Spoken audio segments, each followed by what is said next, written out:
3, 2, 1. Hey, folks, welcome to Bouncing Brains. I'm Sean Hatfield. And I'm Freddy G. And I know I'm not supposed to say this on the air, but I forgot. What camera's on me?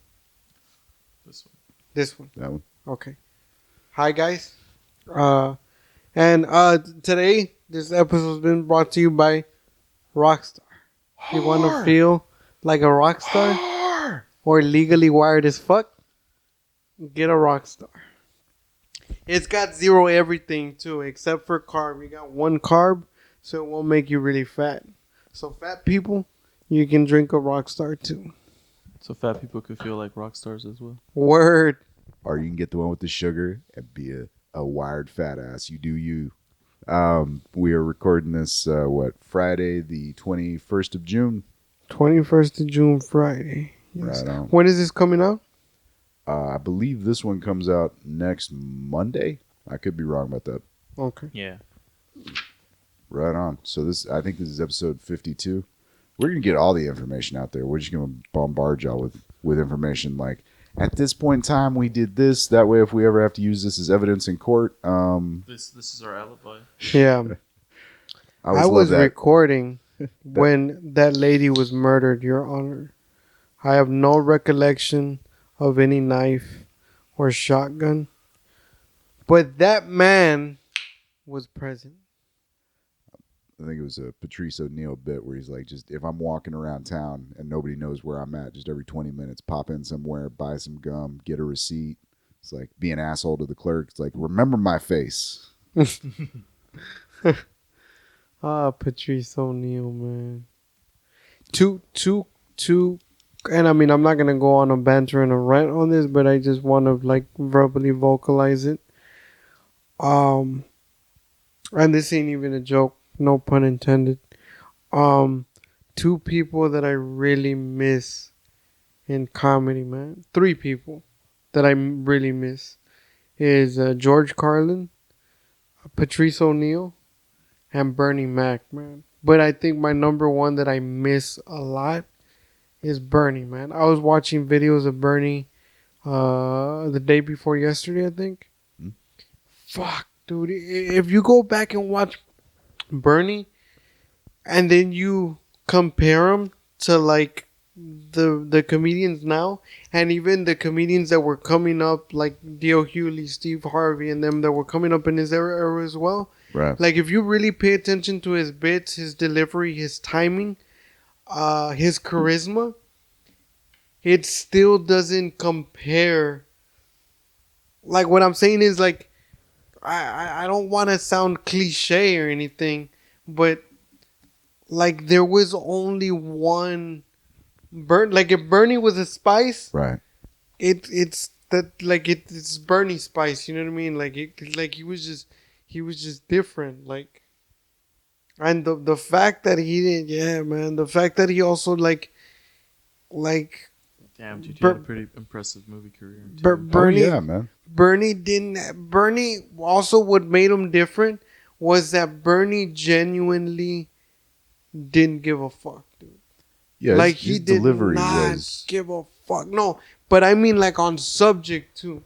Who else have you heard to like publicly on a live recording to a grown ass man on a live recording say, Oh, Tennessee, you don't know. I will fuck a kid up. Like it was, and this was back when like child abuse was going on and shit.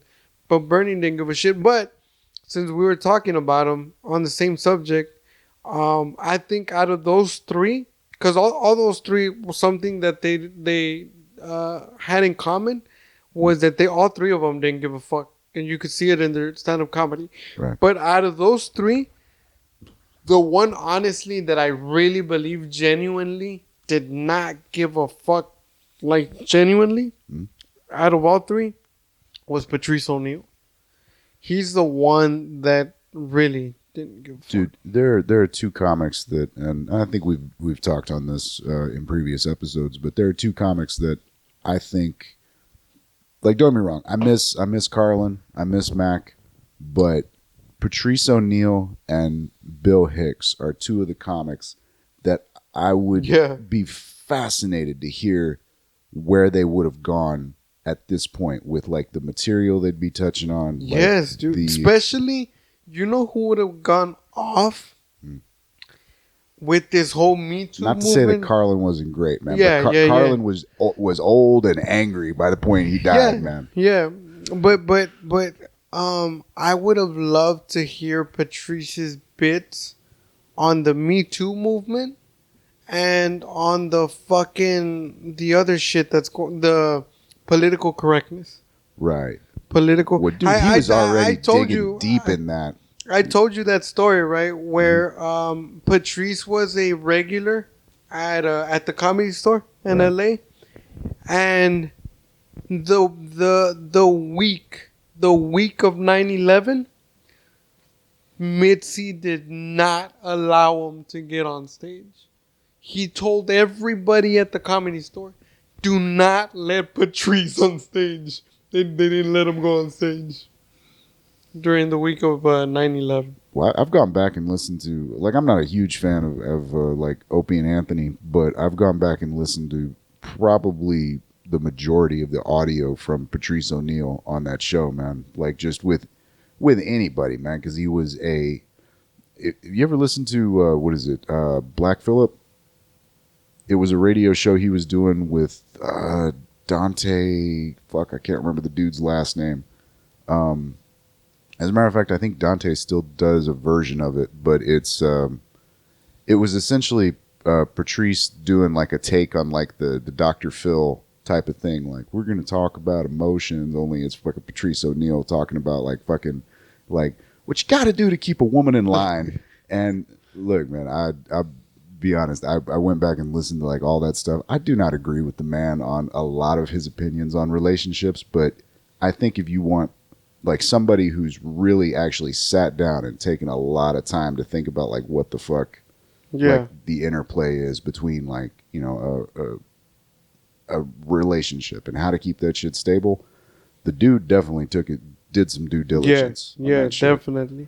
And definitely took the same thing when it came to politics, came to like culture. Like, fuck, dude. I like I said, I listened to a lot of like audio with him, just with random fucking people on radio shows and shit like that, podcasts, and the dude had an opinion on everything. Yeah, exactly. Yeah, and that's what made Patrice. That and that's another thing that made him funny. Like the fact. Like, what amazed me about him and Bernie was the same way. Like, every bit that they delivered and every punchline they delivered, it was funny. But what made it funnier is that they really believed that. Like, they were telling you the truth. Like in that bit that Bernie had where he said, where he talks about his niece's kids. Right. He's like, and the little one, she the reign leader.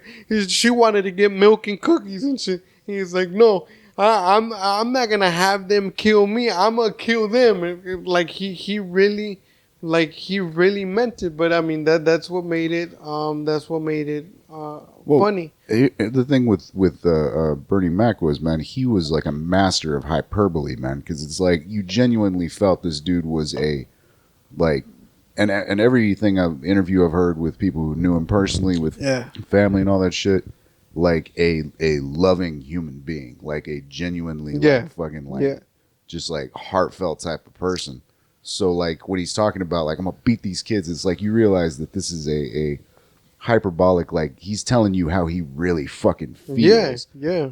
But it's like, oh, that's you talking about like a lot of comics wouldn't be willing to say that, mainly because if they said it, you might go, that guy might actually beat a kid. Yeah. You know what I mean?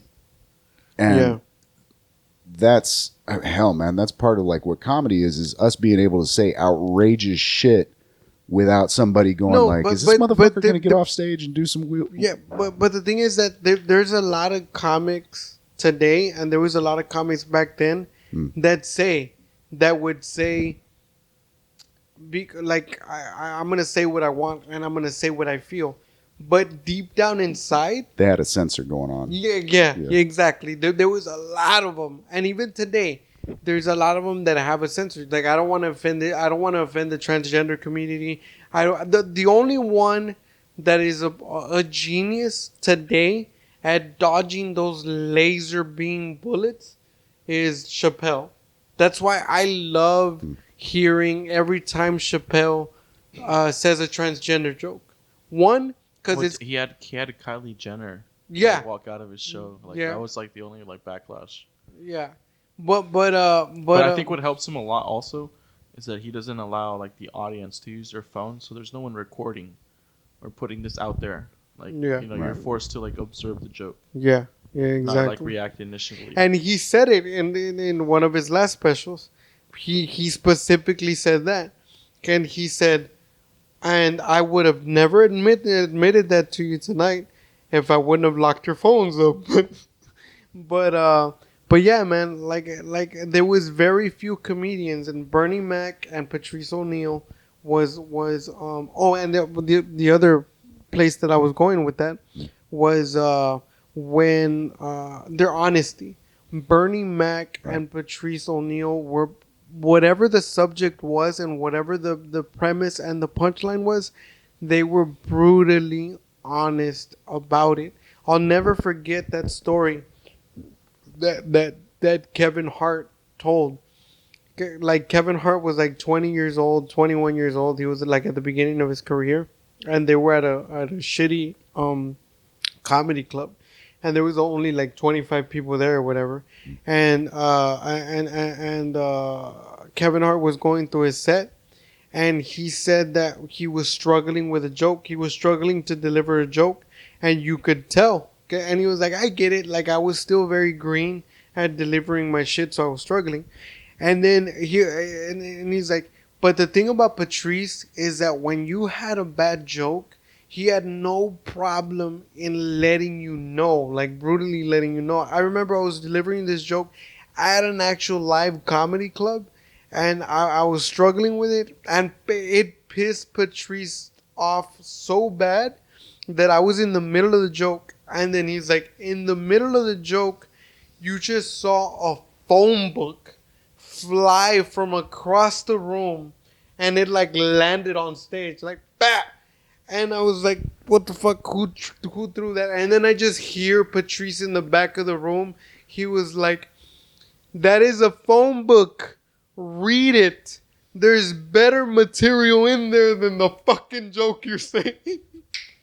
I was like, oh my god, this shit was fucking hilarious. Like, and again, it was because of his, like his honesty. And Kevin Hart said, it was Patrice's advice and honesty that made me a better comedian. Right. Then again, for every story from that, you can also find a couple dozen of comics going, "Oh, he's a horrible fucking asshole." Mm-hmm. Yeah. So, yeah, man, a little bit of chaos is. I like that story that Big J, was it Big J Orkerson? Is that his name? Yeah. Where he had like a picture of him on his like mother's like computer, like desktop computer, and he showed him like over one Thanksgiving, like, hey man, I got this ad. Like, well, he showed him to move. He told him to move the mouse, and I could be butchering this because I don't exactly know exactly what happened. Yeah. It was on Joe Rogan when he had Big J over, and he said that he had like a naked like picture of Big J because an ex-girlfriend of his, like as revenge, posted a naked picture on Craigslist soliciting like gay men to like sleep with him. Oh, that was on the Netflix special, right? No, I think there's even like this isn't happening. You know, like those web okay, yeah. Oh, he did one story. of those. Yeah, I think Yeah. he even had one on that too. But he mentioned it on Joe Rogan, and how like when they were talking about Patrice O'Neill, you know, like he had that as the desktop picture in his mother's house in the living room. So when people would go by, they would see like Big J naked, you know. That's fucked up, Yeah. bro. That's. Yeah. But then again, like that was Patrice. Oh man. There's another story with Bernie Mac. They went to this theater in Dallas, I think. Whatever the biggest theater in Dallas is, I don't remember the name, but it was a prestigious theater.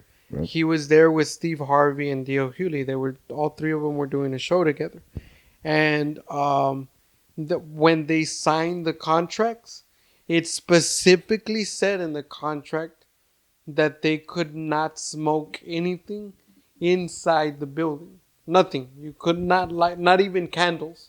That's how like strict they were. So, they go into their rooms backstage before they hit the stage or whatever. First thing that Bernie Mac does is he takes up, because his thing was smoking cigars. So he takes out a cigar and he's about to light it, and Steve tells him, "Mac, you can't do that, man. In the contracts that we signed, who the fuck said that in the contract? You know how we used to talk or whatever." And then this was another like I don't give a fuck moment of Bernie Mac, right? So he's like, you can't smoke it because this is the contract or whatever. And he's like, so what are they gonna do? They gonna kick me out? And then they gonna kick me out if I light this cigar? And he's like, man, I'm just telling you, we signed and it says that you can't do it. So then he lit the cigar in the fucking in the room, and it set the alarm off. So then they come, and some manager or show coordinator, they came and it's like, what are y'all doing? We told you y'all can't smoke. And Bernie went to the door and he was like, listen, motherfucker, like, what is it going to do? Like, are you kicking me out? He's like, well, sir, no, we can't kick you out, but there will be a fine. How much is the fucking fine? And the fine was something like $15,000 or whatever. Bernie went into his, I think he said into his pocket. And then he was like, so it's $15,000?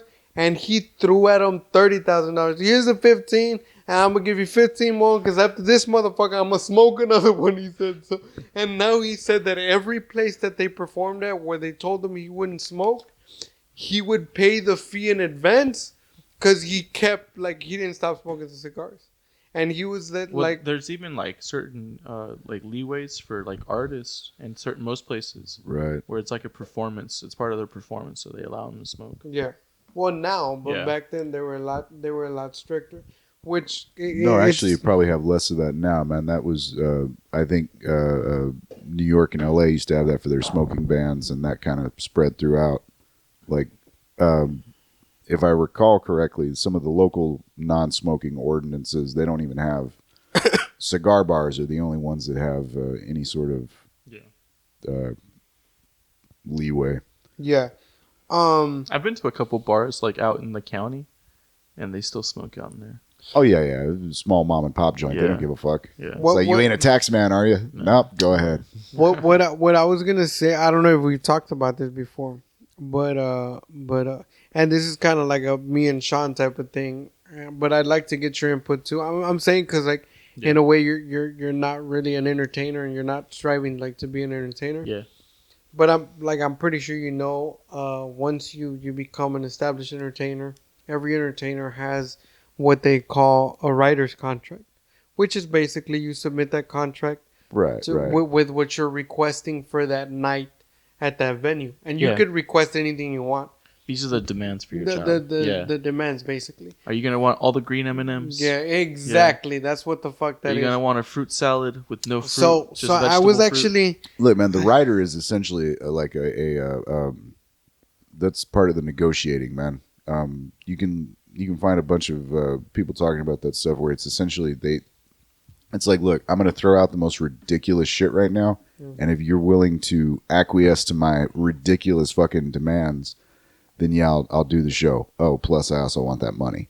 yeah. So it's not really like, it's not like, oh, you signed the contract. What do you want, Your Majesty? It's It also you got to have the leverage to be able to fucking Yeah, that's what I'm saying. Yeah. That's why I said once you're a big draw and you're an established car. Like once they start taking your writer seriously. Yeah, That's how you exactly. gauge yourself if you're successful. And I was gonna give they y'all could just as easily send the contract back to you and be like, we didn't put any of that shit in there. Well, I mean, we'll pay you, not what you want.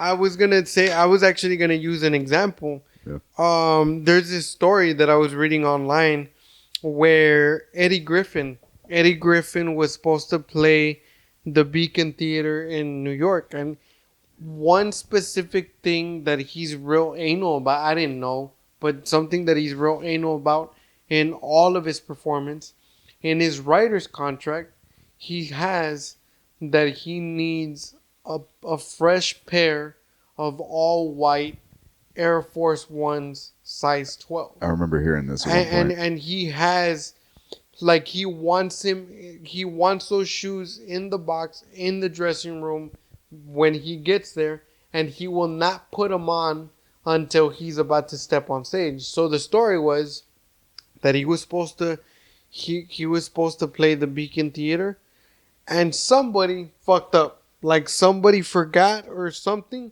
and they did not get him the shoes. So because, long story short, because they did not get him the shoes, Eddie decided not to perform that night at the Beacon Theater, and the situation escalated Right. when the promoter or whoever the fuck it was, they literally told them like this. They were like, "Are you serious? You're not gonna perform over a pair of shoes?" And Eddie was like, "No, I'm not." And Eddie did not perform. And then not only that, but he himself got into legal trouble because he refused to give up what they had already paid him up front, because he was supposed to be Right. paid up front a part, and then he was supposed to be paid at the back end. Right. Well, they had already given him what he was supposed to be paid up front, and he didn't want to pay that back. Hey, man, if they broke a contract clause, there's forfeiture. That's what he was. That's what Eddie was. I mean, that's, if anything, that's another useful little like fuck you in to throw into a contract. It's like some just little point of detail, but by the way, if you don't catch this, I get to keep your money, and I don't Yeah. have to do what you're Yeah, asking that's how me you to do. make sure they're taking you serious, dude. Like if they're Yeah. actually reading, like taking the time to like adhere to your like writer, you know. Yeah. Dude, I've seen that play out on smaller scales, man, where people are like, come on, I know we didn't stick exactly to the contract. It's like, nope, that's it. Yeah, that was Call your my- lawyer, motherfucker. So that where I was leading with all of this is I really wanted to ask you, Would I fucking be that petty? Yes, No. I would, sir. Nah, I mean, take that check and run. I was gonna ask you that, but what I was more No, scratch that. Not run. I walk away. I'll walk away. Hey. what I was more interested in asking you is what would be three things that you would have Throw in a rider. in every but in everyone in all of them, three things. Is that too many? Nah, three's a good number. Like, honestly, I think if you But had like a remember- manager and they were like, look, man, we got leverage now. We're putting the contract together. Three things. Just tell me the top three things. What the fuck do you want in that green room? It's a good question, man. It's a good question. Some green.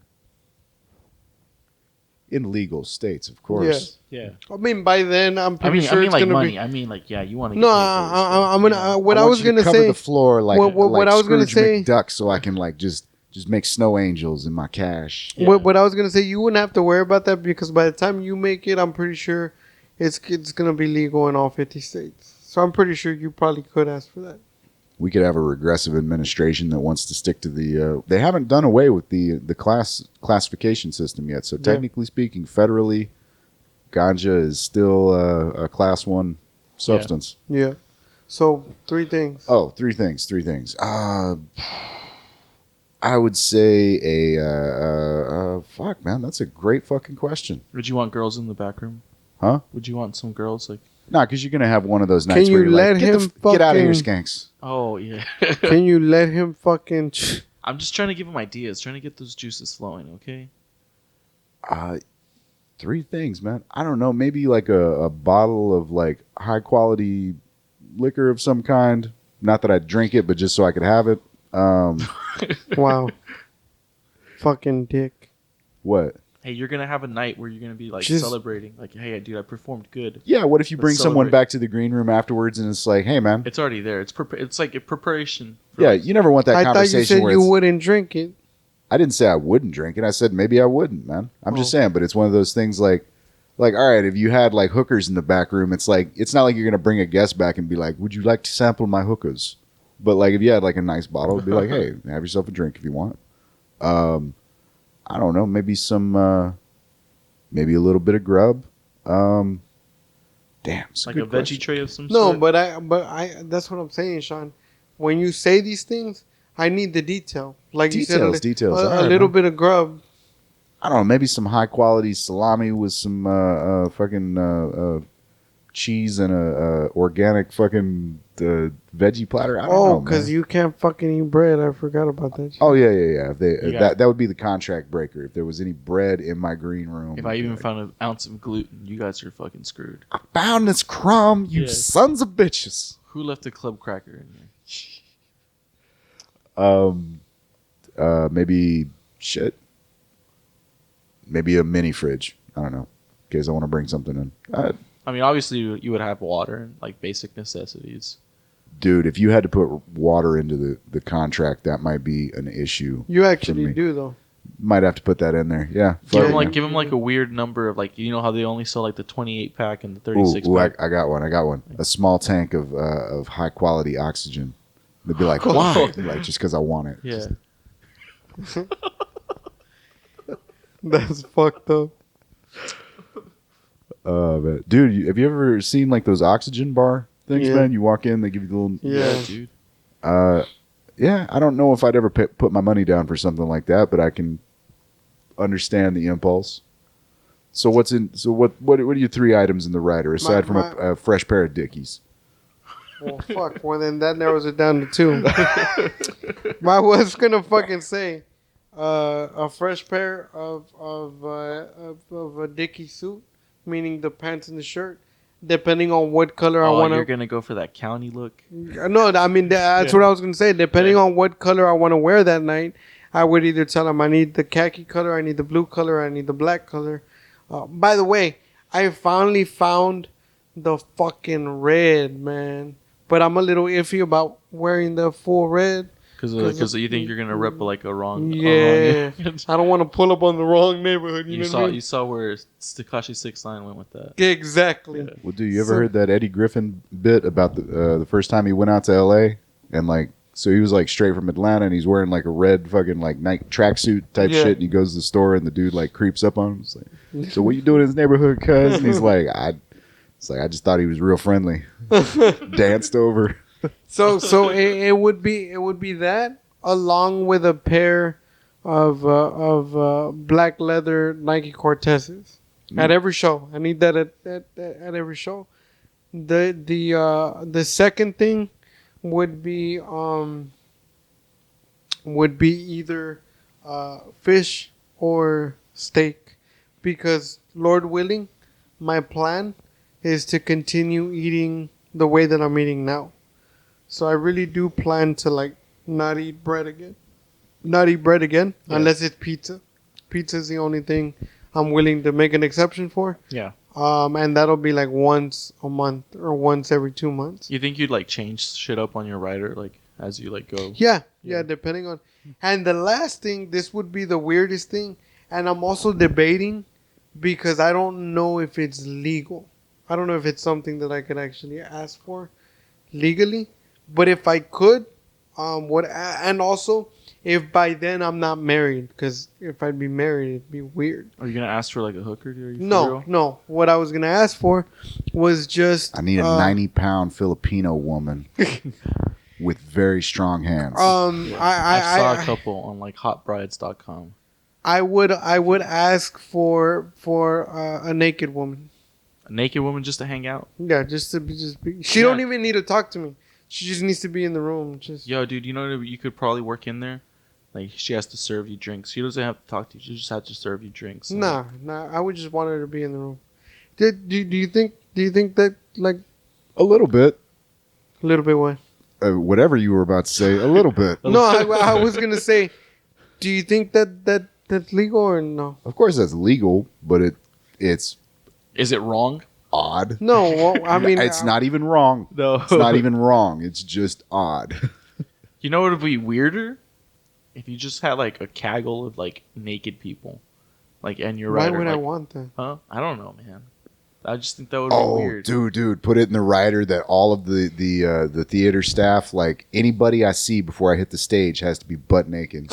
Yeah, at least once for me. Like, dude, think Yeah. about And that. then- Think and about that as then- the intro and to the then- special. The camera's bro. following you as you're going towards the stage, and it's just like, why are Bro. all these people naked? Bro, and then you're gonna have somebody like Leo pull up backstage without you knowing that he's there, and he's gonna go tell the show coordinator. He's gonna be like, "Hey man, get Big John to go into Sean's fucking dressing room." Dude.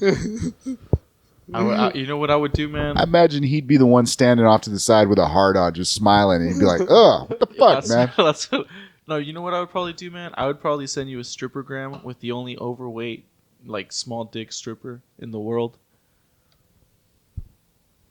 Yeah, you would do that. You know, for your birthday or for whatever kind of You special would occasion. fucking do that. No, but on some real shit. My Dickie suit, my pair of Cortezes. I'm water. glad you added suit to that because that was about to be a very awkward sentence. Yeah, my Dickie suit, my pair of Cortezes, water, because I need water, and the naked chick, and You want to add a fifth one in there? We were going for 3. no, well, I mean, just the other thing that I was gonna say, kind of the same thing you touched on, would be food, but I would not be. It would have to be meat, like fish or some shit, fish or like red meat, because I would not be able to eat anything that would give me gas before I fucking get on stage. Yeah. Do you know how hard? Well, I don't know. Maybe you're different, but do you know how hard it is to perform when you're really gassy? I've actually performed before. It's hard to do anything when you really guess. No, don't, because for me, like, and I'm not ashamed to fucking admit this. Like, I think I've done it like once or twice where I was like really I was like farting every other fucking sentence. You know, I ate some shit that fucked me up. Damn, Freddy's really moving around on the stage up there. Yeah, you know, so and like with every fart, it felt like I was gonna shit. So yeah, man. So I was like, fucking shit. It just keep getting warmer and warmer. Yeah. So I was like, fucking shit, you know. So I learned.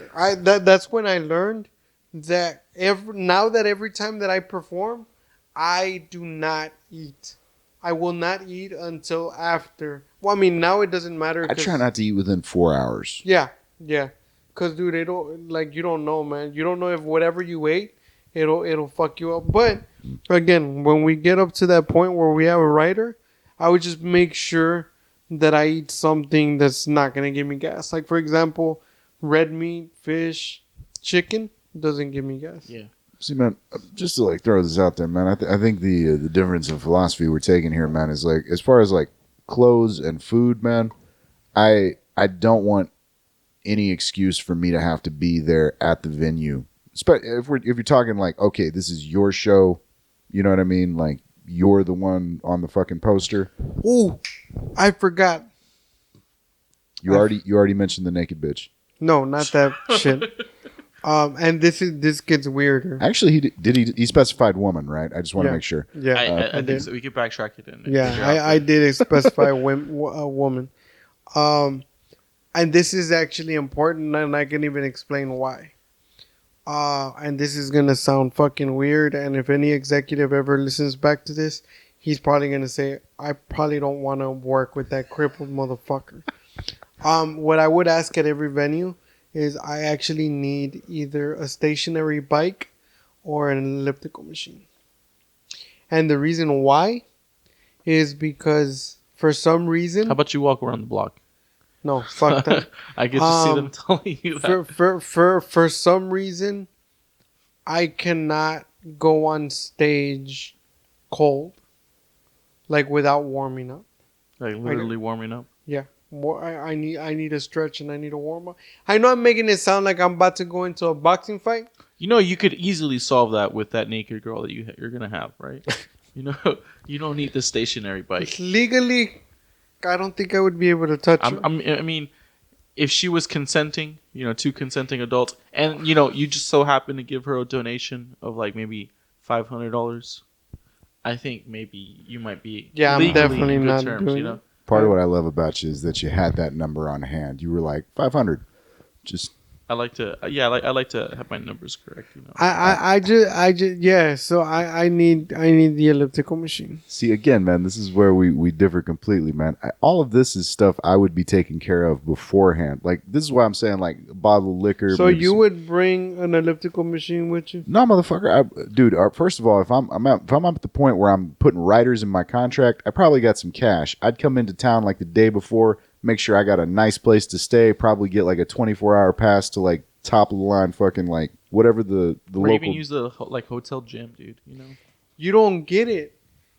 I'd hit up like the local gyms, man. If I take that approach and say that I warm up at the hotel, And this is also shit a manager should be taking care of. exactly. If you don't understand, like, and this is real shit. I'm not trying to be funny. I can't warm up at the hotel and then leave to the venue because of the fact that I sit down in the car. By the time I get to the venue, I'm gonna be cold again, like body wise. Like my body's gonna cool down. So when I we're actually need to do it before I get on stage. This is crazy. When we perform at LA, shout out to LA here locally in McAllen.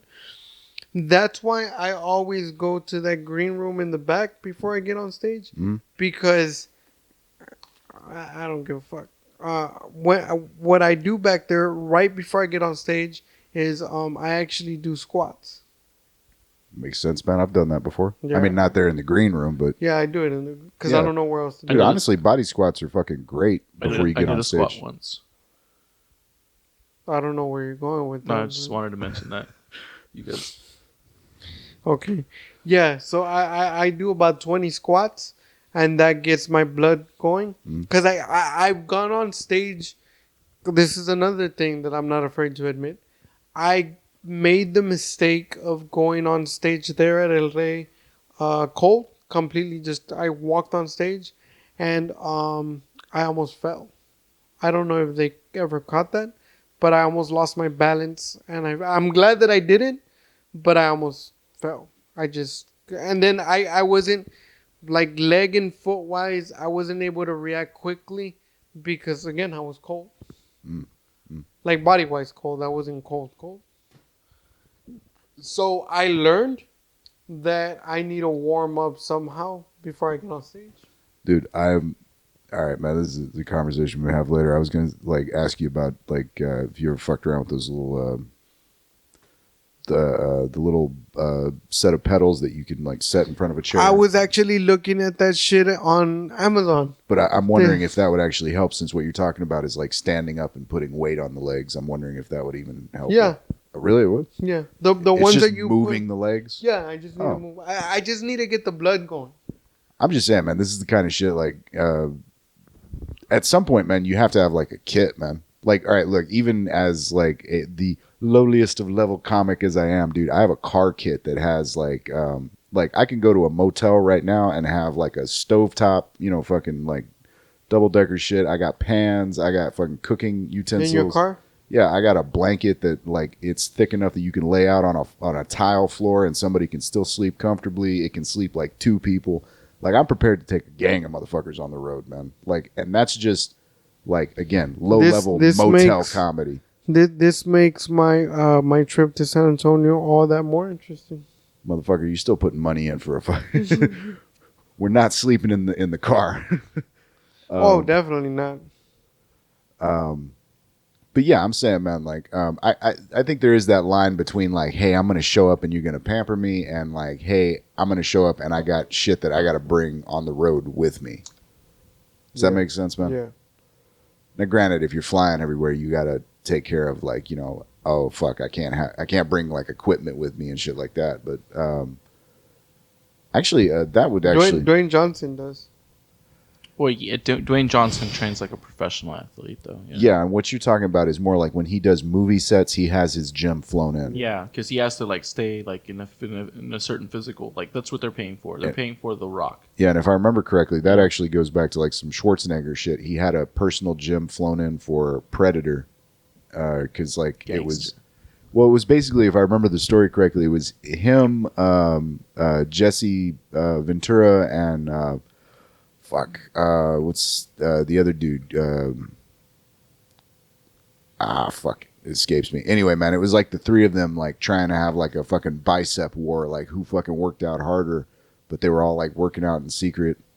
There's a great YouTube channel. I can't remember what the name of it is, or I'd shout it out, man. But they do like stupid little stories like that, and that was fucking fascinating because just the vanity of those motherfuckers, man. Schwarzenegger's a fascinating dude, man. Yeah, he Vain and intelligent as fuck. Yeah. But yeah, man, I just think that I was gonna say something totally that sounded totally contradicting. I was about to say I wouldn't be too demanding, but now that I think about it, yeah, an elliptical machine, yeah, it's kind of demanding. But I do need it though. I think if you could justify it, like, hey man, you're gonna get your money's worth if I get my elliptical machine. You know? Right. You have to deliver with the performance as well. No, and to be well, You know, like No, I think that's like that would defeat the purpose. Because I was gonna say, I think once they start adhering to that, like start Yeah. providing that, that's how you know, like, hey man, they actually like value what I'm bringing into the table. You know, like, Especially if it was something where you're doing like 3 or 4 shows. and thank you Yeah. for pointing that out, because now that you pointed that out, like, and we were talking about this off air, but that like once people find out like how dedicated I am to my craft, and not only that, but like how like strict and hard I am on myself. Right. Like, because this is not coming from somebody else. Like, nobody's pushing me. It's coming from me. Like I'm very strict in the fact that I never want to give people a shitty show. Right. Like, ever. So in order for me to not give somebody a shitty show, I have to put a lot of work behind it. You know what I mean? So yeah, you're right. That's what I would do. Like, I would be like, look, dude, you're gonna get the best fucking performance like out of me, because that's what I'm gonna give you. Because all those, whether it's 10 people or 100 people or 1,000 people, those people paid money to come see me for an hour or an hour and a half or whatever. Right. So I'm not gonna go out there and give them a shitty show, and then they're gonna talk shit about me, and then they're gonna talk shit about the venue and shit like that. So I mean, my face and your face are at the front of this shit. So the only thing I'm asking is have my fucking Diki suit and I have my fucking elliptical machine, alright? That's all I need. And the naked bitch. That's all I need. Fucking elliptical manufacturers and Dickies, reach out to my boy here. Shout out to Dickie. I do like the what time are we at? we're about like 45 minutes. We've just spent 45 minutes in a weird little fantasy circle jerk of like, you know what, I'm gonna put my contract when I get famous and just steak. Do you know how you imagine like how crazy Steve Aoki like first sounded before like the cake shit? Because I'm reading right here that he has like he requests these cakes to throw at people, you know. So imagine how crazy like it had to like sound whenever he was first like trying to pitch that to like the venues. I need like about 50 cakes to throw at people. They're like, whoa, like okay, like that's so much of a liability if someone gets hurt. What if they're allergic to the frosting? Donnell Rollins asked for asked for 2 things when he performed in Detroit. And this was real shit. Like, when he started to say this, I was like, why the fuck is, like, where is he going with it? He said that he requested a warm apple pie, a warm piece of apple pie. He's like, I need 1 slice of warm apple pie. And he's like, that's not it. That's not all.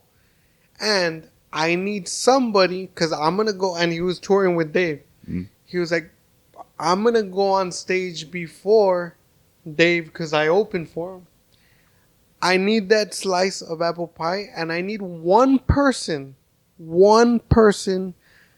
to guard my apple pie and never take their eye off it. He put that in his writer's contract every show that he did with Dave. Okay. Because he likes apple pie. That's kind of simple to figure out. Right. But the reason that he put that he had to have one person guard that slice of apple pie was because he got into an argument with Dave like a month before or whatever. And Dave told him that before, Dave told him that he was gonna when he went off to perform, he said that when he wasn't looking, that he was gonna rub his dick on his apple pie. And he's like, and that's why I didn't want to take that risk. So yeah, that's why he did that. Dude, check out Mary J. Blige's writer, bro. She asked for a private toilet with the new toilet seat. Somebody's been stung by crabs before. Dude, Yep. fully. But like her writer's pretty basic. Look at this. Other than that, everything else is pretty like hot and cold running water, a large vanity with the mirror, extensive lighting, humidifiers, a love seat, matching lamp tables, pack of Mentos soft drinks. You want to see you want to see Molly Cruz? You want to see the craziest writers. You want to see A the submachine gun. Alcoholics Anonymous meeting locations. Yeah. You want to know one of the craziest writers' contracts, dude? Honestly, What? look up Justin Bieber's. Let me see. Iggy Pop is like number 2 and the craziest. Bob Hope impersonator. That's on there. That's on his writer. He wants someone. Entire pages dedicated to the live mixes. Someone who can speak English. Location of speakers and amplifiers. Color for, what does it say? Colorful anecdote about them all. Yeah. Including a rant about Santiago de Compostela. Also, 2 dedicated and intensely loyal security men. Strong tea, coffee, assorted food, 2 enormous pizzas. Bread, baguettes normally, some fruit, chocolate, yum yum. He just added yum yum in there. 12 bottles of nice beer. Dinner for 10 people, as well as Iggy and 2 others. A deck of playing cards and more. Iggy's room was to be designed by someone loose with a little bit of flair. That's like pretty crazy, dude. Mariah Carey's is one. That almost seems like he's trying to Purposely fuck with these people, right? well, like he's trying to put money back into like the local weirdo community. It's like, look, I feel like your weirdos aren't getting paid enough money, and I think you need to employ them more often. So, let's get them for my room. you bring in that local Bob Hope impersonator. I want to see him. I want to know that he's getting some money in that bank account. Dude, Mariah Carey wants a Rolls Royce and a pink carpet, pink podium, confetti shaped as butterflies, 80 security guards, and a 15-person entourage. As well, on top of that, 20 white kittens and 100 doves. That's how much it takes to bring Mariah Carey to your venue. That's. I mean, with all due respect, she's hot and everything. yeah. But fuck you, Mariah. And your 15 kittens. Dude, a Rolls Royce, bro. What the fuck? I feel like those 20 kittens get made into a handbag as soon as she leaves the venue. Oh, for sure. All right, let's take these to the shelter to get euthanized. Look up Justin. No, that's in the look up part of the Justin writer Bieber's. that they don't publish. Justin Bieber's writer. Yeah. That's the craziest thing that Drake asked for is a Nivea chapstick. Let's see this. Look, a lot of this stuff makes sense. That the most reasonable request on there was clearly hot and cold running water. See, motherfucker, and you're looking at me crazy because I want to ask for an elliptical machine.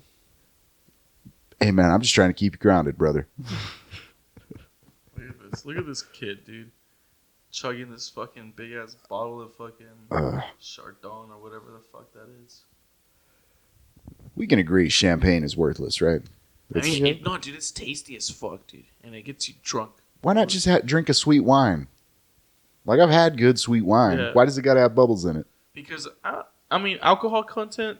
There's more alcohol content in most champagnes than there is like most sweet wines. Fair enough.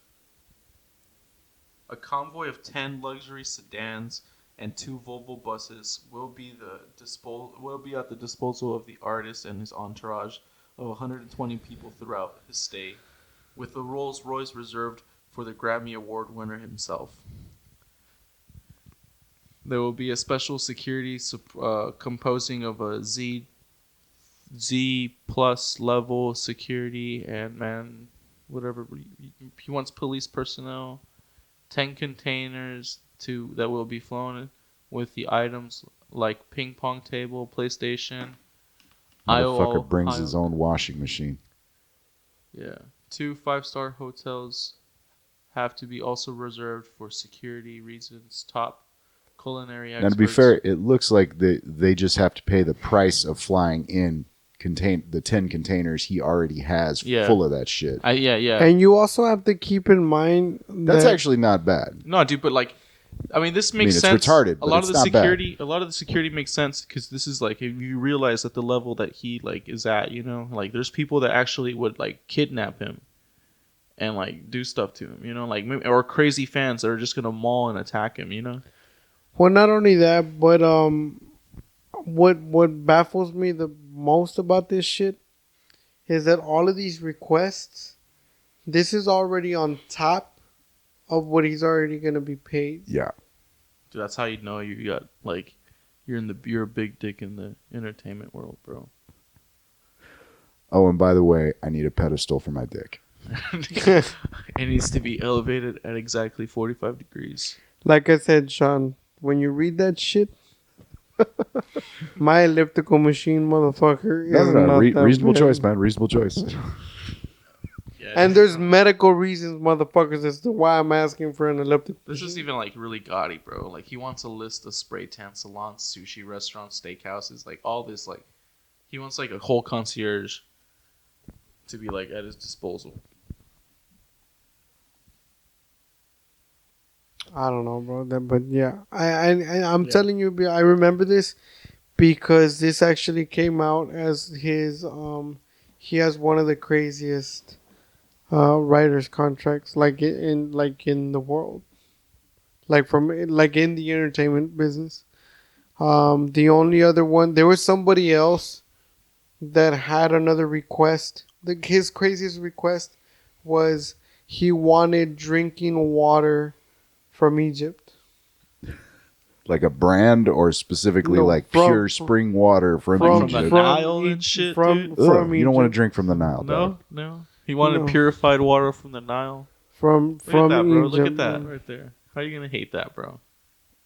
With a baseball bat. With a baseball. Hey, what are you gonna do? What are you gonna? With the baseball bat? No, Let me no. count the things. No hate on the little fucker. If there is anything that happens to Justin Bieber with the baseball bat, that was not Sean. I would not pay the travel money to find him. Yeah. I might pick up the bat just for giggles. But what I'm saying is, I get it, man. And a lot of these people, when you're talking about like, they spend their entire lives being moved around like fucking prize stallions. You know what I mean? So, yeah, at some point you're just like, fuck it. If I'm going to be crazy, I'm going to be comfortable and crazy. I get it. I mean, I don't get it. I think they're insane, but that's not what I'm saying. I love that both of y'all are just on your computer right now. Like, No, I'm listening to you. and I'm I'm sorry. pretty sure Freddy's trying to get laid, and that's admirable. But pay attention, Admirable, he motherfucker. said. Larry's. You go, Freddy. Larry the Cable Guy has one of the craziest comedian writer. This is Scott Thompson. He just wants anything but Carrot Top does not want carrot cake. This Zach Galifianakis perfect office products. I guess he just wants two large flip carts, plain white Office Depot item. This it's a recycled easel pad, but he has it by like Staples office number. Like he wants the specific item. The must be used, no exceptions is a little. Yeah, it must be. They sell them to to a pack. So one pack is fine. Like he's very specific. Larry the Cable Guy, Hooter style wings. No, you skipped over the best part. What? Zach also requires 3 Sharpie Oh, Magnum permanent markers with no exceptions or substitutes. His management claims they're hard to find and may need to be ordered with a link to relevant Sharpie URL. Yeah. That. See, now that's what you need to do for the elliptical. You need to find that model number that you like. I want it's the Yeah. specific. Yeah. yeah. And shout out to True Fit. They have, well, not one, but Yeah. they have the best elliptical machine. That I think it's called the Matrix. And it's fucking bad because I've tried a couple of different elliptical machines, Right. and they suck. But that one is awesome. I really like that one a lot. Yeah, I will I admit, looked them up and they're expensive as fuck. I think they cost like $7,000 each. I used to think ellipticals were shit, and it took me years to realize I had just been introduced to a shitty elliptical. Yeah. Jerry Lewis wants to request that you don't talk about his charity to him when he's at the venue. It's kind of Hey, Jerry, you ever make fun of them kids behind their back? What was Larry's? Larry's. Oh, his crazy thing was he just wanted 50 Hooter style chicken wings, medium, with blue cheese dressing, 4 cans of Skull / Berry Blend long cut tobacco, purple can, and he wants multi-grain wheat thins with no processed meats. He contains Multitudes. Oh yeah, he contains multitudes. I love the Whitman quote. I don't know if y'all are familiar with that one. No, It's like, no. do I? It's Whitman, Song of Myself. Do I contradict myself? Yes, I contradict myself. I am large. I contain multitudes. I contain multitudes. Okay. And Jerry Lewis. Reference to Jerry Lewis and the Muscular Dystrophy Association to promote a concert or personal appearance will result in the cancellation of the agreement between all particular venue and Jerry Lewis. Other quirks to the 7-page rider include the fact that while Lewis and one guest fly first class, the other 4 members of his party have to fly business class. The stage floor must be suitable for tap dancing, and 2 large stemmed carnations must be delivered backstage no later than an hour prior to showtime. Can you? I'm curious now. Can you look up Kevin Hart's writer? Yeah, dude. Hold on. Bob Saget, clean opening act. Opening subject. Artist opener must have dirty material. Must not use a guitar. Daniel Tosh, he just requests reading materials. For college dates, please book your. Okay. Let's see Kevin Hart's. I wonder if it's anywhere published online.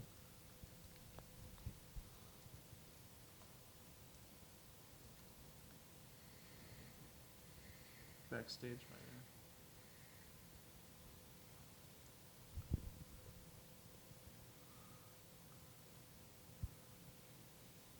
Eight bottles of Ciroc vodka. This is back in 2015. Requires 2 bottles a piece of Ciroc for flavor peach, whatever. His alcohol requirements also include 2 bottles of Patron Silver Tequila, 2 bottles of Disaronno Cognac, and 2 bottles of Luc Blair sparkling wine. He also needs 50 shot glasses. Damn, this motherfucker's an alcoholic. Comedian, but this is back in 2015, bro. And you Like, gotta remember the entourage. yeah, I mean, it's a lot of people that he brings on too. He's one of the people that has a big entourage too. Comedian washes that booze down with assorted turkey and steak wraps and assorted chicken, including baked whole wings, seasoned fries, whole chicken wings, grilled chicken breast strips, fresh chicken breast tenders. So that's somebody that's thinking ahead. He's got breaded and unbreaded. I like that. For the cheap meal, if he needs to cheer himself up, or if he just on that health craze. No, Yeah. man. I think he's looking out for his guests, man. He's Oh, like, hey, what nice. do you want? You know what I mean? I mean, dude, who gets cognac and fucking tequila? Like, Yeah. you're not gonna mix and match, man. You're either drinking one or the other. I did. I used to drink 1800 and He also Hennessy. requests 100. We've already discussed that. I think your drinking habits were disgusting. Thank you. He also requests 140 roamers who will search, for whose sole purpose is to walk around the venue and stairs and hallways and search anybody who has a phone. Search just to make sure that there's no phones. Damn. Yeah.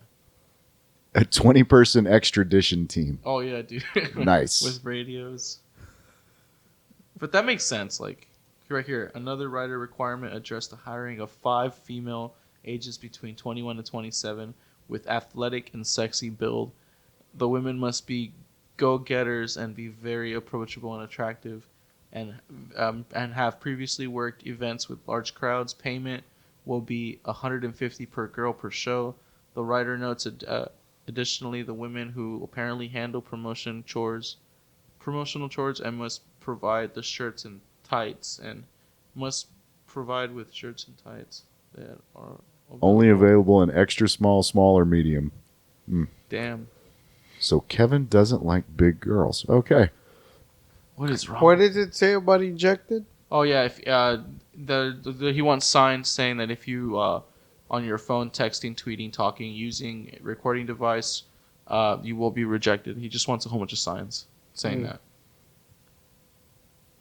I guess because a lot of the times he's just working out material. He's not ready to like record he it yet. Actually, no, he does this at like live, like at his tapings as well. And then I think I've told you this before. He actually kicked DJ Khaled out of one of his shows because DJ Khaled went live and this was before the show started. Keep in mind, but he was already at his seat. Right. And DJ Khaled went live to say that he was at Kevin Hart's show, and he had him kicked out. And they did not let him back in the building. Fuck him. And then I think it was one of DJ Khaled's managers. He literally did use the card of, but he's DJ Khaled, and he made the security or whoever it was go tell Kevin Hart. That DJ Khaled said that one of DJ Khaled members had said, but it's DJ Khaled, and Kevin Hart said, I don't care. I told him not to pull out the phone, and he did not let him back in the building. Good for him, man. Dude, there's the idea of a venue that's not willing to enforce basic just courtesy from an audience, man. Like, dude, I don't know about you, man. I mean, granted, when we're like hosting the motherfucker or we're like, recording our shit, like, yeah, we got to pull out our phones during some of the shows to like actually use the motherfuckers, but that's because we're working technically. And he said he actually went in on one of the interviews. I remember him saying that because they asked him, he's like, but Kevin, you also have to be a little bit understanding. Like, what if you're like, I don't remember how the question went, but basically the thing about the question was like, what if somebody's diabetic or something like that and they need to pull something out of, like, because I think at one of the shows he didn't even allow purses, and they were like, most people that are diabetic, they keep their stuff in their purse. Right. And Kevin said, he was like, that's fine. You can get up from your seat, go into the hallway, do what you gotta do, then put your shit away, and then come back in the auditorium. Dude, I've heard a description of the rigs that I think it's Chappelle uses for some of his shows, where it's basically you have all your shit sealed into a magnetically locked bag. Yeah. And you have to walk out to the lobby and run it past the thing to unlock the magnet, and then lock it again before you head back in. That's what I like too. Like you have this bag, so you're not gonna lose your shit. They're not. Yeah, you're not your checking away. your shit. Yeah. It's just gonna like make you not use it while you're there. Yeah. And then they asked him again. They were like, so why did you? Oh, they were like, did you really have to kick DJ Khaled out?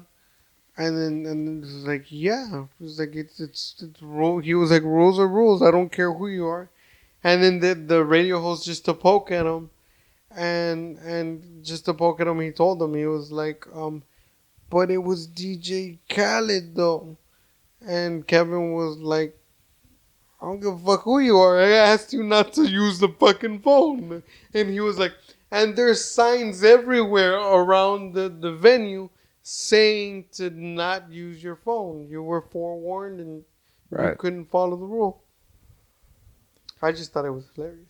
Look, man, I and you can see that a lot in like clubs and just various venues where they've got rules. Like the guy at the door will be more than happy to tell you what the fucking rules are. They got maybe a list of shit laid out in front, and like, but oh well, so and so, because so and so, man, no, he knows the bartenders, all that, and it's like, dude, all you're doing is undermining yourself, man. Like, if you're going to like have a venue and a code of conduct that you expect from your patrons, Yeah. you cannot fucking lax on that shit. You know what I mean? Yeah. And there's no reason to, all you're doing is catering to the assholes in the crowd, man. Yeah. So you can see that in like customer service and shit like that, where it's like, oh, well, if you call up the hotline and bitch enough, they'll just give you shit for free because they don't want to deal with you. And it's like, the proper response is to just cancel your shit. Yeah. It's like, oh, you want to scream "fuck you" at some kid with a fucking minimum wage job? Your shit's canceled. Yeah, dude, that's one of the reasons I get angry as fuck when people get shitty with bartenders and stuff like that, because it's like, man, you have no idea. Like, it's like all you're seeing is this person standing behind a bar serving drinks, man. You don't understand all the fucking like work that's going into this. So like, and the bare amount of money that they do make. You know what I mean? Unless you're getting tips and stuff. I'm dragging this into a different subject, man, but I'm just saying common courtesy is not as common. Sometimes you got to dictate that shit. Yeah. You got to lay down like what you expect. No, and I just think that there's a lot of people, especially when you go see a big name like Khaled goes to see Kevin Hart. I think that because you get accustomed and used to getting away with a lot of stuff because of who you are. Yeah. I think a lot of people today still bank on that. Man, you can see people walking around that nobody knows their fucking name. They still act that way, man. Entitled behavior fucking comes in off. But I'm saying even with people that do like big names, they bank on that. They're like, oh, well, it doesn't matter. Like, I'm DJ Khaled. Like, I'm gonna get away with it. Well, dude, I always love that one story that I think it's Rogan that has that where he said, and you know who. Sorry to cut you off. Like, who did that too? Kevin Hart did that at the Super Bowl when he got really drunk and that he was trying to get down to the field because he wanted to hold the trophy. He made it all the way down and he made it to the sideline, and there was a whole bunch of security after the game, right? So he's getting past everybody, and he said that he was tipsy, and then he made it to the sideline, and he ran into this big security. He was like 3 sizes bigger than me, and then he was trying to get through, and the security grabbed him, and he was like, "Sir, you can't get on the field." And Kevin Hart looked him in the face, and he's like, "No, man, it's all right." And he's like, "I'm Kevin Hart." He's like, "I know who you are. You still can't get through." You know what I'm saying? So well played, security man. Well played. I was going to bring up that story that Joe Rogan tells about having like he's doing the autograph signing after one of the shows, and like this old bearded dude walks up to him and starts telling him like, "Oh, dude, really enjoyed the show. You're funny as fucking all this." And like halfway through the conversation, he realizes it was fucking Robin Williams, who had like just straight up, he just straight up stood in line to fucking like. That's what I'm saying, man. Like it's little shit like that you genuinely appreciate from people. Like I get it, man. I understand Kevin Hart trying to bum rush a fucking Super Bowl field. I mean, let's be honest, nobody really respects the NFL anyway. But also kicking, DJ Khaled's fucking annoying ass out of his fucking concert because it's like, hey man, fuck you. We got rules here. Yeah. And then you have very, very prestigious and famous people that, on the other hand, they respect the shit out of like rules and shit. Like one that comes to mind, basically what I'm saying is people that because of their celebrity, they still don't use it, or they don't use it to their advantage. A perfect example that I can think of is when Jay-Z was talking about it. So somebody asked Jay-Z that because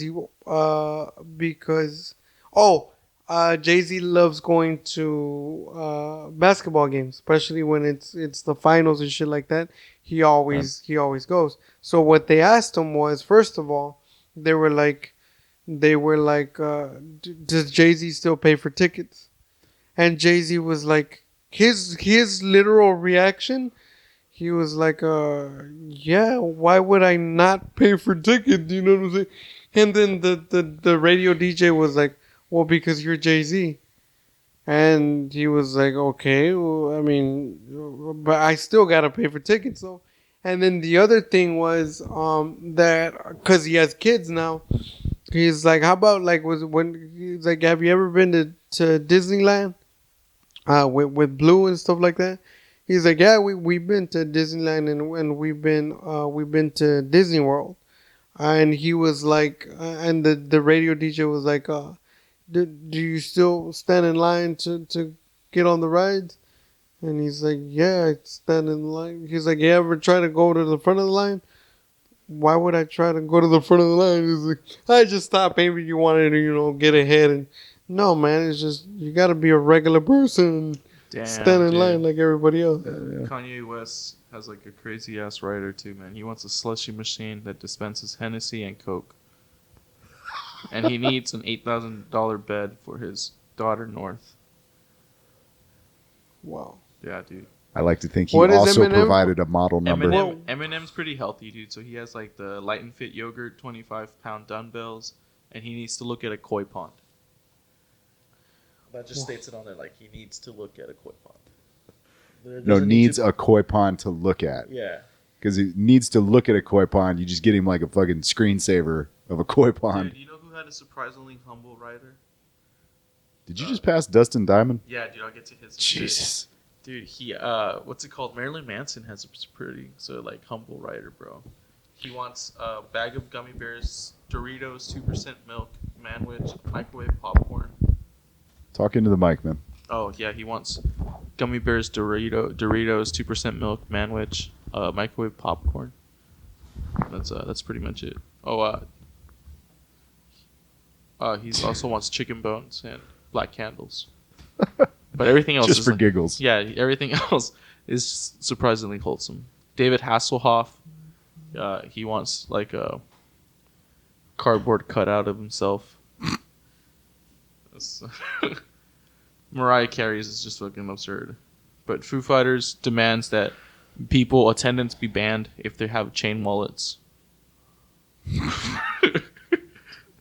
Yeah. We've seen the devastation a chain wallet can Dustin Diamond right here. cause. Probably known as Screech, prefer that he didn't. Writer explicitly bans promoters from using materials that refer to him as Screech.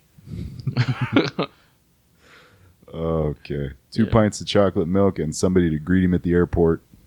That Nice. says Diamond.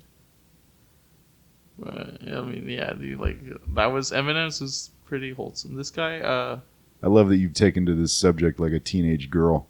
I know, dude. Like I'm reading those like pop magazines now. If you start making collages back there, I'm going to fucking be disappointed. I'm gonna start putting up all my favorite celebrities. Dream boards and shit. Yeah, Drake, Kanye West, Adele. Wait, scroll back up there a second. In addition to the gallons of booze and rolling papers. Nice. Nice. He also really needs 4 dozen sticks of incense, peppermint soap, and an Andes tea outliner, which explains why his beard is always perfectly trimmed. Damn, dude, she needs a pack of Marlboro Lights. Adele needs. I think 12 I just bottles. gained respect for Adele. Dude, Pack of Marlboro Lights, 12 bottles of European lager. yeah. Nice. Nice. North American beer will not be acceptable. She's got standards. Yeah. What's in DMX's writer? A DMX. Oh, you want to see what's on his? And it takes the rapper needs 3 bottles of either 3 boxes of Trojan or Lifestyle condoms and a kimono condoms waiting for him, and a gallon jug of Hennessy. It's a simple man right there. He's gonna fuck and drink, dude. That's his plan. I came here to fuck. I came here Pretty to drink. much. Fuck, drink, and perform. In that order. It's professional. Yeah. Flintstones chewable vitamins. Really? Yeah, dude. The soy cheese is almost more disturbing. Justin Timberlake on having an elevator all to himself. He would like to avoid the prying eyes of the public. Slightly less brilliant, however, requests. Doorknobs. All doorknobs backstage and the hotels. 2 hours.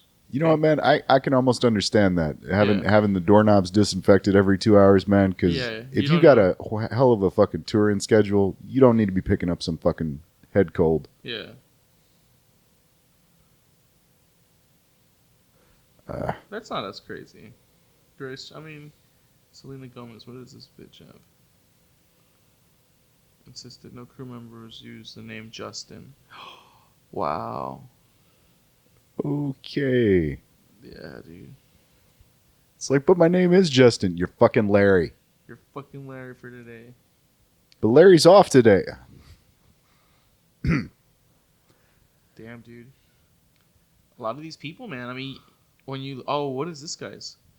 Wants guacamole backstage. Jack White wants guacamole backstage, but he won't settle for just any guacamole. He wants specific guacamole so chunky that the writers actually include a recipe for it. The writer also stipulates, please note that this is a no banana tour. Too bad considering bananas are on the list of 20 best foods for your libido. Yeah. Who was the one on top? This one? This guy? Yeah. Or Rihanna?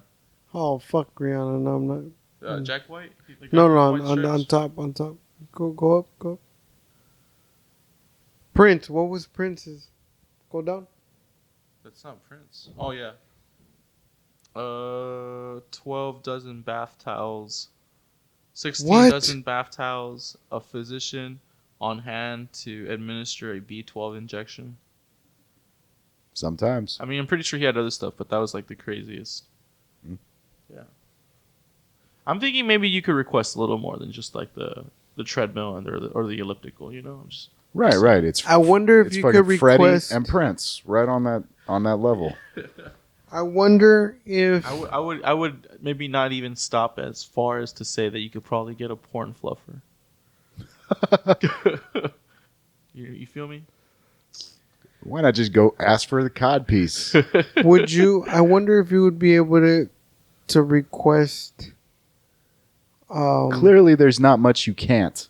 Yeah. Like cocaine and shit. Oh, I'm pretty sure you can, dude. I'm pretty sure most of these rappers, writers, it includes like getting them like an ounce of weed or something, you know. No, cocaine. But I think, I mean, if you want to go low and scummy, I think you could even request cocaine. And again, this is the kind of thing you have managers for. Yeah, I mean, if they can't facilitate, then your people can like probably bring it in, you know. Right, because at that point, you're pretty much ensuring the quality of the product to the people who are running the venue. And they might not be coke people, you know what I mean? They might bring you some bunk shit. They might actually just look down on that and try to kick you out if they find that. Right. Yeah, right. I've heard a couple like rappers get kicked out of. And you venues know, for and you know smoking. what, man? I shouldn't have even asked that. I mean, not because I have a problem with it. Yeah. But because I've seen DMX perform twice. Yeah. He performed here at the Far Civic Center, and he performed at the Dodge Arena before it was the State Farm Arena. Yeah. And I actually got to meet him twice, meet and greet both times. And yeah, he was on coke. So I could tell that he was like way off on coke. So yeah, I'm sure. Doesn't exactly take a heavy connection here in the Valley to acquire such things. Yeah. I mean, especially at like a concert or something, you know. DMX impersonated a federal agent. Yep. Yeah. I remember that. 2004. That's crazy. Caused a car crash that involved a police car. Bro, DMX was about that life. Dissed President Obama because of his name. Okay. He stole someone's identity? Are you for real? Yep. Can we acknowledge this girl in the background that looks like a dude? You guys see that? Yeah. Complaining about his pink jumpsuit in jail. I mean, not understanding. He doesn't know how to use a computer in 2012. Comparing Drake's talent to a washing machine. I remember that. Yeah. I remember he called Drake a piece of shit on air. Yeah, for what, dude? Why And then Drake called in. yeah. And then because Drake thought that he was gonna like punk him, Yeah. and DMX told him, "Yeah, man, I think you and your music are a piece of shit, and if you have a problem with it, you can come see me." Yeah, he ran around a hotel naked. That's just good drugs. Yeah. Yeah, pretty much. He crashed a wedding in 2014. He So- threatened to piss on George Zimmerman's face. Yeah, I remember that too. Yeah. He started driving a cab in the Bay Area. Maybe he just like took it over. Admitting to he admitted to eating dog food, screaming his lungs out at an amusement park ride. Dude, DMX is living his best life, bro. He's like Yep. gives no fucks, bro. His standards of judgment are not yours. Oh, you can't play that, right? I mean, I can play it. I mean, it's not gonna come out on video, but Oh, okay. yeah, I can play it. That I think we were talking about that, right? Keep going down. Oh, Keep- the Rudolph the yeah, Red-Nosed the Reindeer? Rudolph. Are you the one that hasn't seen it? I've seen it already. Oh, okay. Yes. Yeah, man, that shit's fucking. Play it, man. Play it. I don't think you're gonna be able to hear it. Probably not. Yeah. Yeah, we'll just listen to it afterwards. Fuck. But look at that. Look. Dude, he gets into it. I like. Yeah, man. Like he really Oh. kills that fucking song, man. He kills that Yo, shit. where is his children's album, dude? Where is his children's album, bro? I mean, maybe that's his Grammy right there. He never won a Grammy for like rapping or anything like that, but he might win one for best children's album. Maybe so. Yeah. He did he recorded maybe you should Google it, but if I remember correctly, Yeah. he recorded a Christmas Carol song album, like re-singing the Christmas carols, Right. and that album was sold to one of those infomercial channels. Are you for real? And they, yeah, Google it. I think that's what it was, and it sold, like it actually sold some shit, like I every. think it's just Rudolph the Red-Nosed Reindeer song that he released.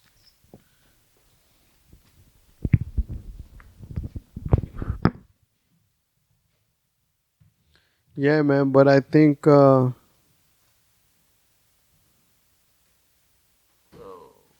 that's a fat dog. it looked like it's sick. Do you want to see the top Christmas songs, hip hop Christmas songs? Yeah. Some gangsters getting thrown to some fucking jingle bells.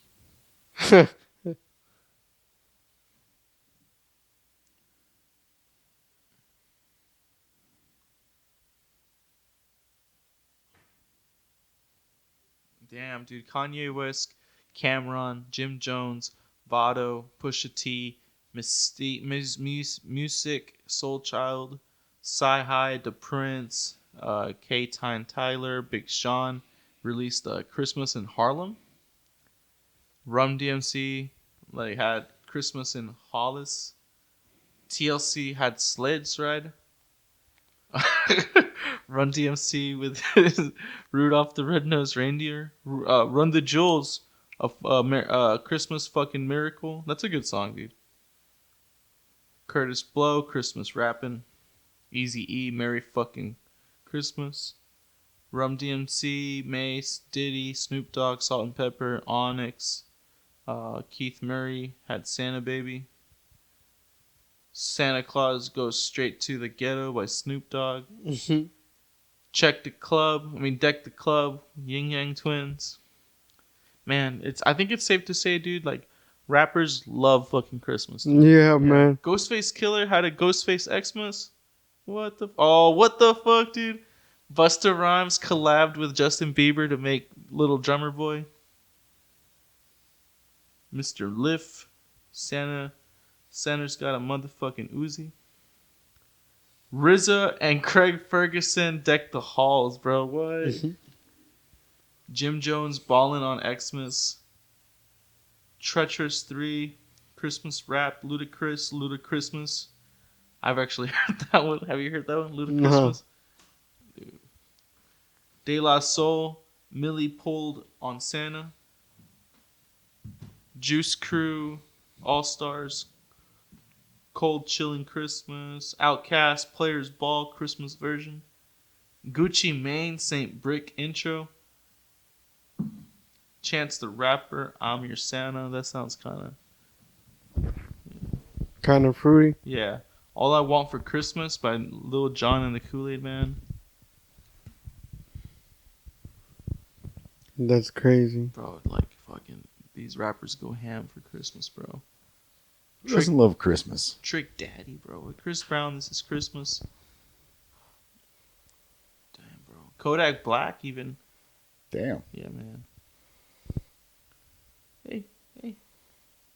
How do you feel about most of these rappers, dude, trying to like establish themselves as like fashion icons? And, like, you I think some are doing it right. Others are just like. Is there like a couple rappers' style that you admire? I don't like him as an artist. I really don't.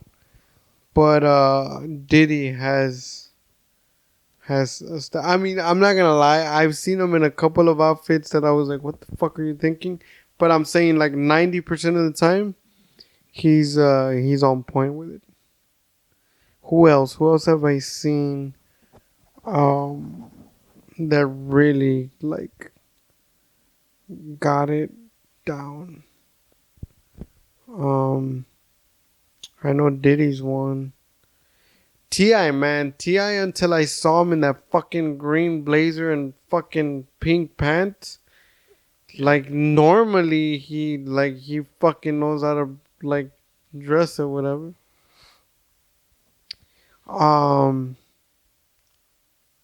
Are you like are you a big fan of like the new like trends that these new rappers Nah. are starting, bro? Them tight jeans, bro. They gotta go. No, not the tight jeans. Like, let me show you. Watch, man. Bunch of 14-year-old girls. Pretty much. What do you think of this guy's style, dude? Because like I like how. Really? Tyler, the Creator? Yeah, dude. Like he I mean, he has the #1 album out right now, and I think it's Really, because. bro? Really? What? That blonde wig. Yeah, really? dude. Yeah, bro. Where is it? Right here. This just caused a stir, dude. People were like, "What the fuck?" Like, cause he And looks this is what you like? outrageous. Oh, the album's pretty good. I mean, the way he used to. I thought we were talking about fashion. Yeah, dude. Like, this is his fashion look for this album. This is what most of the album consists of, you know. But even just his like aesthetic, dude. Like, he's got this kind of like little kid preppy like aesthetic, you know. Maybe not so preppy, but he's got like a little kid style, dude. That's like a lot of people are mimicking this, man. Look at this. So, like, if you let, like, a 10-year-old wander into, like, a department store with a credit card, I love it this is how, what like, you'd get. he hasn't noticed. I haven't noticed what. There's clearly a lot of things he hasn't noticed. Oh, Tyler or me? Pick or choose. I'm like, at this point, I'm completely disappointed in you. No. I'm asking, what do you This think? is- What do you think of his style?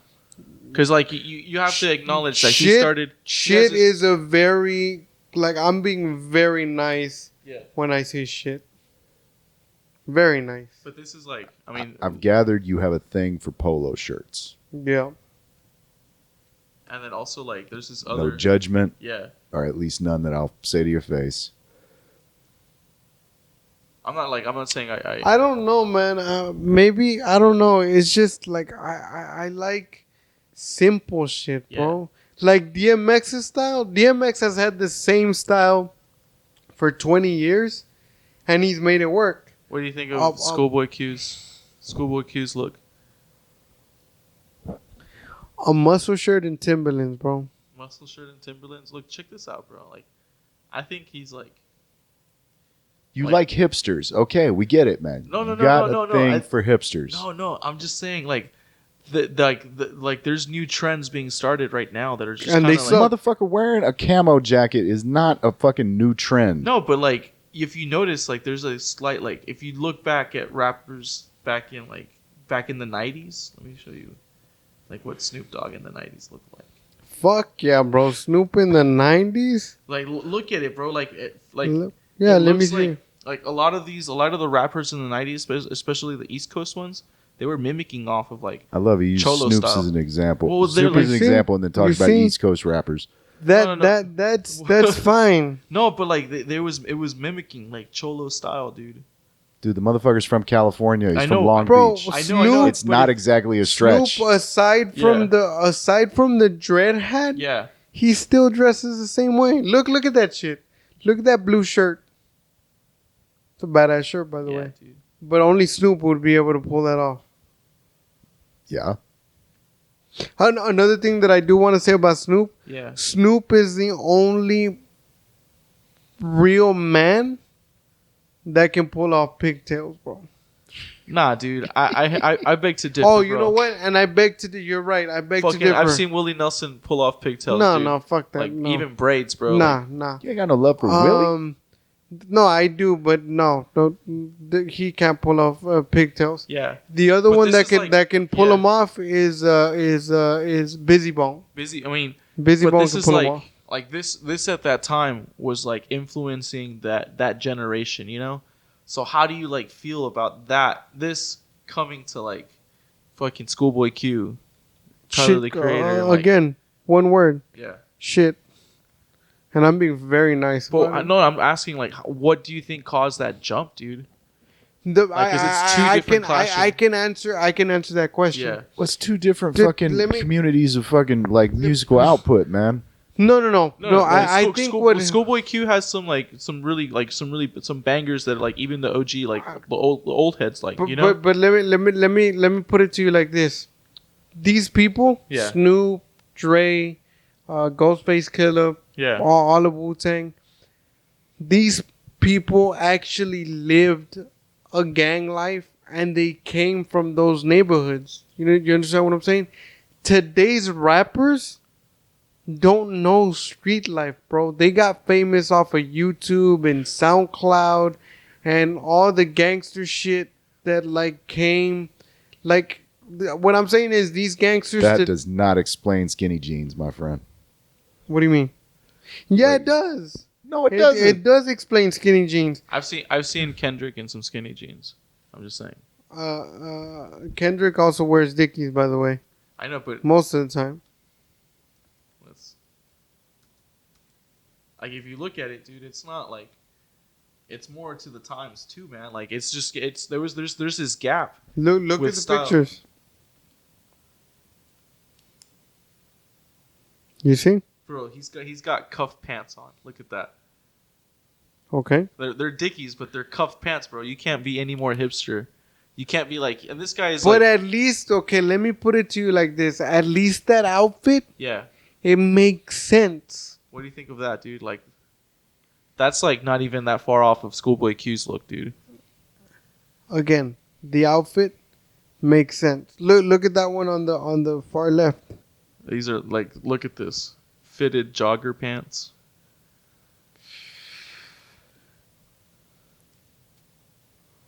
It's not that bad. Well, I don't agree with that one. The fitted jogger pants, but No. this is like you see that there's a drastic difference. This is Look- another look West at- Coast look- rapper who's like who's like, I mean, he's got street cred, dude. But this is his fashion choice right now. No, and by the way, Yeah. Kendrick does not really have street cred. People like the Bloods in the West Coast, like, you know, they rep him, dude. That's his neighborhood. He doesn't rep the Bloods, but that's his neighborhood, you know. Well, just because you grew up in that neighborhood doesn't mean A lot of his friends, a lot of the people in his posse are Can like, we acknowledge that most creative people are a little fucking weird? yeah. Yeah. Yeah. Yeah. So maybe, just possibly, not what you want to judge a say common sense fashion style off of. But back in the 90s, would you consider Snoop, Dre, and all these people creative individuals? Yeah. Did you see their style? Yeah. Like that's what creative individuals back in the day, like in the rap community, were wearing. You know. That's just I don't know. Have you ever seen what Dre used to wear back in the 80s? Yeah, dude, when he was in his first group with the Yeah. frilly like disco shit. Yeah. Yeah. So you think Dre didn't make a conscious decision to change the style of his dress Yeah. moving forward with I mean, he did it from to the cater. Yeah, NWA dude, he period? did it. Look, He let- did it but for look, for pop let me- culture cred. so- I mean, the same reason why these something people. that we're something 'cause that this is we're what's- forgetting. Something that we're forgetting, and I have to make this disclaimer because people are gonna watch this shit, Yeah. even if it's 5 people. I'm not racist. I'm really not. But He has to reiterate that 3 times. I'm really not. One But more. But we can all agree, man. African American people, black people, have, like you were saying earlier, have a taste. I don't even think taste is the right word, but have a knack. I don't know what word to use to dress a certain kind of sort of wacky way. Have you ever seen a zoot suit? Yeah. Yeah. Go back and look at the history of that one more time. Zoot suits weren't they originated by Mexicans? Yes. Yeah. Actually, it was Filipino and Mexican influence on the West Coast. Yeah. What's your point, though? People fucking weird, man. Like style is something eclectic, you know, and But it's you kinda want me? weird. You want me to be honest with you, man? Let me ask you this: Why you wear Dickies? Why do you wear Dickies, man? Because it's what I grew up on. Okay, but if it was a shitty quality pant, like if it didn't like fucking actually function as a fucking think about it this way, man. You ever hear women talk about like women's jeans that don't have like pockets in them, like they're literally designed without pockets? Yeah. Is your first response, "Bitch, go buy some good pants"? Is that not the first No. thought in your head? No, You my got some fir- useless fucking pants my- on. my- Go buy some useful pants. My first thought is, where do you put your shit at? They got a purse, bro. Right. But the second thought is, if you ain't got somewhere to put your shit, buy some fucking. I'm saying like you see a lot of people wearing shit that's fashionable that has no fucking function. Like, I like listening to Rogan talk about like fucking shoes and like pants. It's like, dude, don't wear anything you can't fucking get away from. You can't move in. Even if you're not thinking about having to get away from a situation, if you can't fucking move in the clothes you were wearing, And this is where I disagree clearly- with a lot of people, bro. Because like I acknowledge that and I agree with that. But me as a kid, dude, like I mean, I grew up in like my like I admired cowboys, bro. You know, so I would wear like tight Wrangler pants, and for me, that gave me pretty good mobility. right? No, there's nothing wrong with it. Look, there's nothing wrong with a tight pair of pants if they're well-fitting fucking pants, man. But a lot of the whole skinny jean bullshit is pants that would fucking rip through the fucking crotch right up to the fucking belt line. Exactly. That's if you ever tried to take a long stride. That's we had that conversation, and that's why I said, and I think it was you that looked at me weird. I'm not sure, but I said that. Like I remember specifically saying, because I've always said the same thing. Like I don't have big nuts. That's not what I'm trying to say, but like I need nut space. You know what I'm saying? Right. And in those skinny jeans, bro. Yeah. I don't know how people put either you have very small nuts or your nuts are divided. Yeah. And you just don't give a shit. No, dude. Well, it also depends. I mean, because you grew up on That's Dickies, also right? why. You grew up on hold Dickies, on, right? hold on, because this is a perfect point too. Yeah. This is also why I don't even know what the correct name, what you call them, but this is why I also don't wear trousers. I need boxers. You talking about briefs or trousers? Briefs. Yeah. Briefs. Because when you wear briefs, Yeah. briefs are like they're up here. Yeah. And yeah, man. I think it depends on what you like, dude. Like I really like briefs because it keeps everything together. I don't have to worry about anything flopping. I get less like balls sticking to my thigh. And as the proper mediate here, I'm Yeah. a boxer briefs type of guy. I like the actual, like, there needs to be like a pocket where your nuts can sit comfortably. Yeah, dude. As opposed to like the boxers, because my balls are a little dangly at this point. I don't need them like flopping around. I've sat down and On your caught a balls, nut. dude. Fuck that. Dude. Not on them yet. They're not that dangly, Oh, but dude. like definitely caught one between a thigh and just like kind of twerked it in And the wrong I direction. like it just because of the fact, and I'm not trying to be smart or funny or anything, No, we could tell. it's comfortable for me for my nuts to hang. Not, and I don't mean hang like they hang to my knees, but when I walk, like they breathe. You know what I'm saying? Like they have room. When I wear briefs, there's no fucking room because it's like they're being held. Now, again, that's why I go for the boxer briefs, man, because you don't get that divide line right there at the thigh. But then the But it does have. But the then pop. the boxer briefs, they're the ones that are stuck to your thigh, right?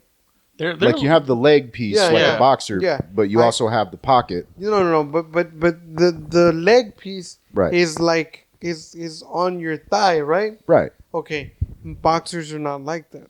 I can't have anything tight. It feels Yeah. weird when I walk. Is what I'm saying. All right. I think it's I I think it's because you're accustomed to like a looser fitting jean. You know, That's probably Yeah. yeah. like And going back to what y'all were saying, Yeah. because Look, can we all agree at this point, if it weren't socially faux pas, we probably would have all tried to kilt at this point just to see how much room you actually need. I strongly disagree with that. Really, man, dude. 'cause I'm not with wearing Yeah. skirts, so- bro. Honestly, man. I mean, this. And might- please don't give me that shit about is a kilt. It's still a fucking skirt. nah, dude. Like, No, I get you on that, but take like the whole Arab thing where it's like, all right, I'll go straight robe on the motherfucker. I still ain't wearing underwear on have this you ever bitch. worn a toga?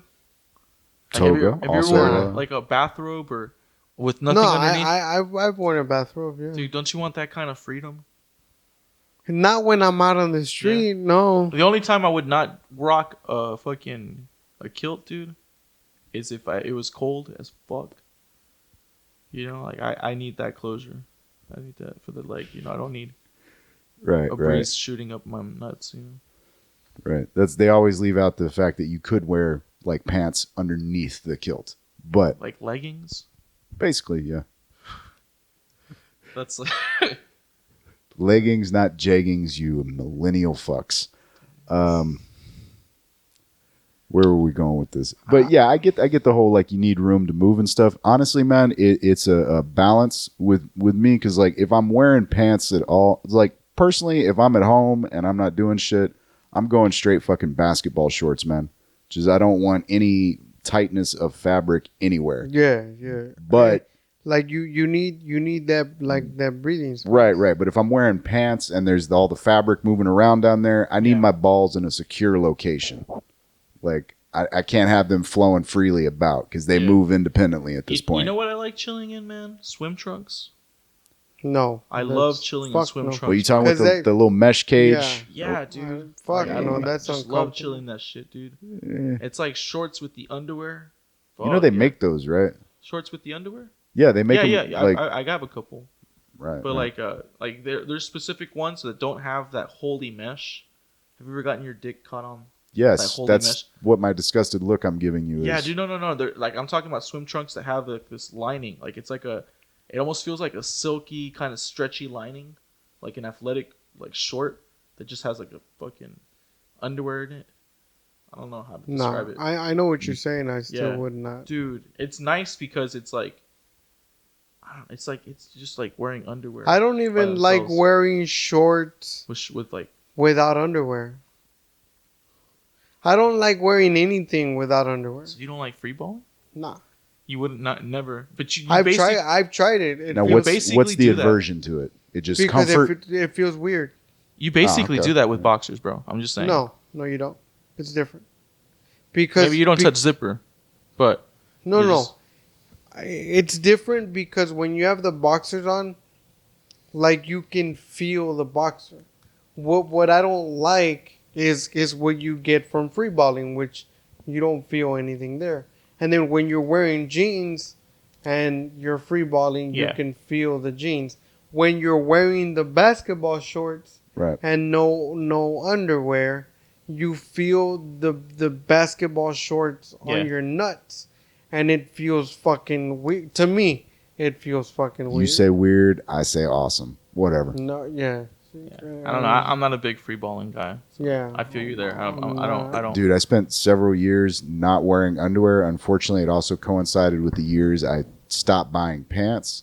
And like, I got no problem with holes in the knees, but I was literally out one night hanging around. Oh my God. And I split a crotch. Shit, dude. So like, I was like, we gotta go now Yeah. because I'm not just free balling. My balls are free. Yeah.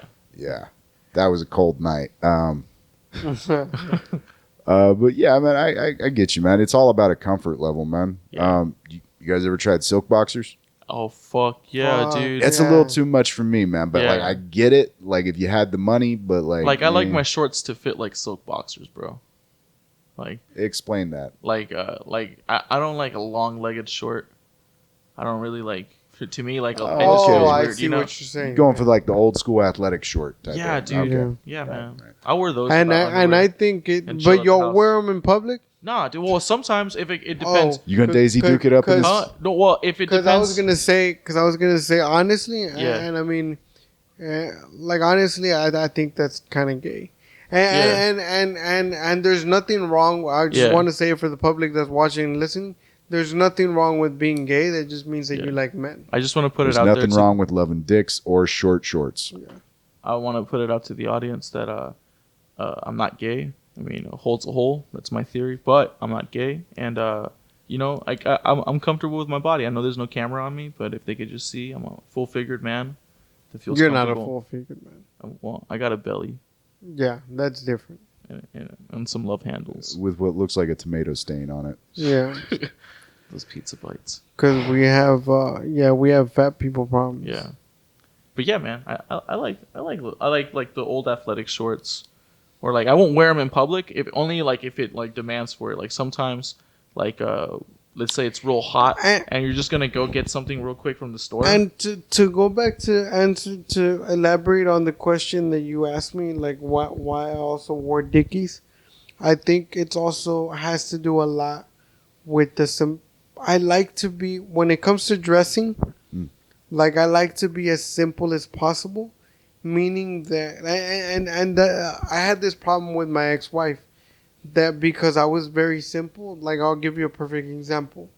I could wear, like, if I become a paid successful comedian, Right. which means that nobody can tell me shit about what I wear to anything, I'll fucking go to a business meeting in Dickies and a white tee.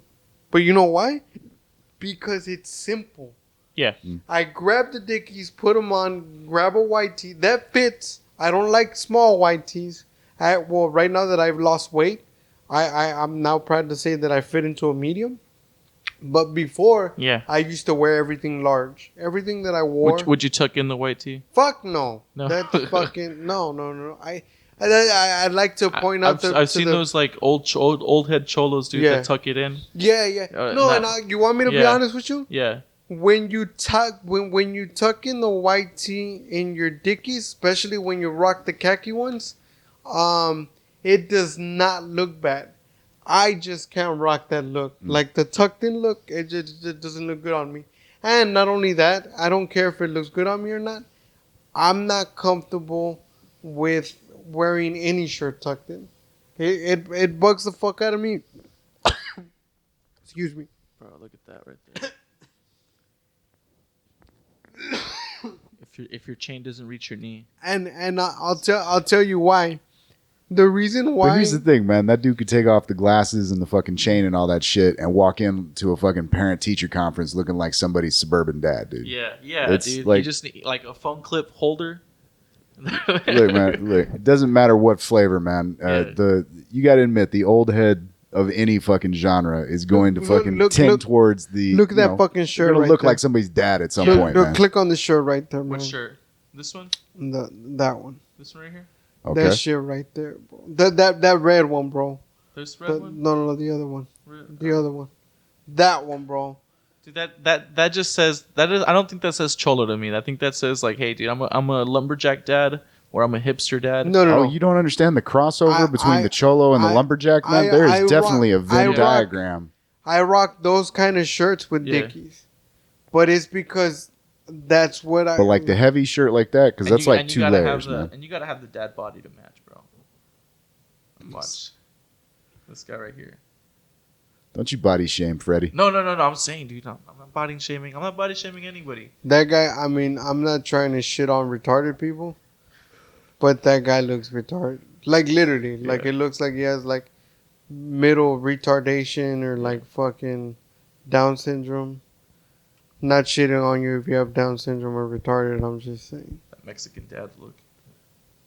Isn't that what's his face? Yeah, dude. From Stand and Deliver. Yeah.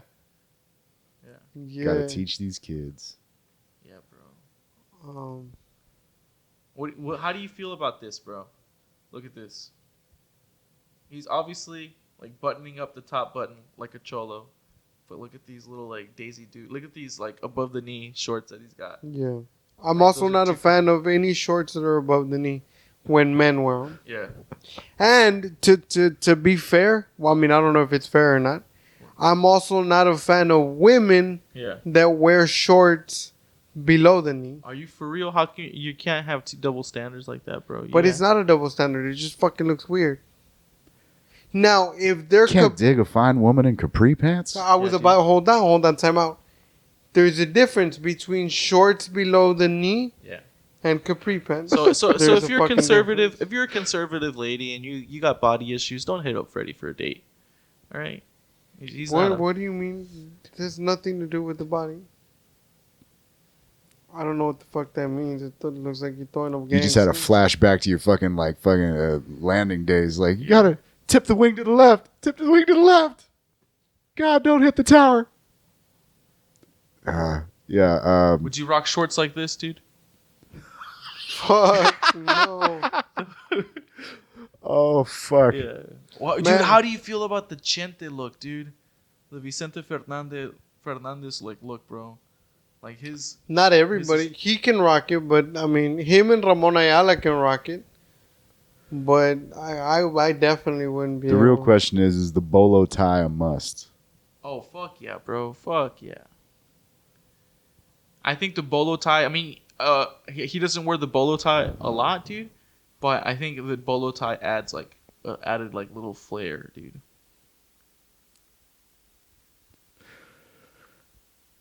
Uh, I don't know, man.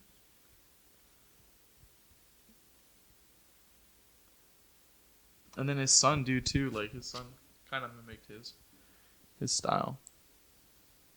Son, by the way, is bisexual. Oh really? I didn't know He that. came out, dude. Alejandro came out. Yeah. I did not know the that. disappointment in your voice. Or the veiled enthusiasm. I can't really tell with you sometimes. I mean, I'm kind of just like, like, you know, there you go, Vicente, trying to be all macho male. You got like a guy that, Well, I mean, that doesn't change the dad. I mean, nah, dude, it does change the dad. no, it doesn't. In my eyes, it does. Your sperm did this. Yeah. You got pussy ass sperm. No offense to bi people out there. I mean, Yeah, he's shitting on y'all. by nah, people. nah, nah. You guys do what you That's do. what he's doing. He's I'm- shitting I'm on a- y'all. I'm All right, first of all, you're looking at those pictures. You telling me there's not some flamboyant tailor involved somewhere in the process here? Think there's not a little bit I of see fucking. it. I see it, dude. There's All right. there's a little sugar in this. You're tank. following me on this, right? Yeah. There's a Okay. little sugar. Yeah, man. Like, look, you were bringing up the whole the Wranglers in the Western style, man. There is that fine point in the I guess it started in the 70s, the rhinestone cowboy, where it just Western went a little bit. Are you talking about what's his name? Neil Diamond, like his style? Well, from that dude, How, man, you. how is he not bi, bro? Look, him kissing. It's European. It's the way you greet each other there. But that's his son, dude. That's the way he would greet his son. Just kiss him on the lips as an old ass man. First of all, don't be kissing your kids on the lips. That's unnecessary on all fucking counts. I think if they're a little kid, it's like you could get away with it, bro. Bro, once your kid's 20s in the Who's 20s. that bitch Which bitch? in red? This girl over here? Yeah. I don't know. I just put Vicente Fernandez younger. She might be like someone claiming to be his kid. I don't know. Oh, thought maybe somebody'd run that new Snapchat filter on him. Yeah, man. I'm a big fan of like Vicente Fernandez's style, dude. I like his music. Dude, I used to like his movies when I was a kid because there was always like chicks in bikinis. You're a simple man. Yeah, dude. You know whose style is bomb and will never go out of style, bro. Who, man? Type in that fucking search box, Cantinflas, bro. Are you? That motherfucker right there, bro. Not gonna tell me that motherfucker didn't know style. Dude, I mean, you're dissing on these guys with skinny jeans. Look at this, dude. I haven't seen a tighter shirt on a man in Mexico. Those are long johns, man. No, that dude. fucking hat, though, bro. Look at that hat, Bro, you don't see like a little like on there. Are you a hat man, Freddy? Fuck yeah, I You wear appreciate a good hat. I wear fedoras, but look at that other hat holding the cigarette. But click on the picture holding the cigarette on the. That's right here. Look at that shit, man. Look at that shit. Bro, I mean, I would say, what's his name? This guy, dude.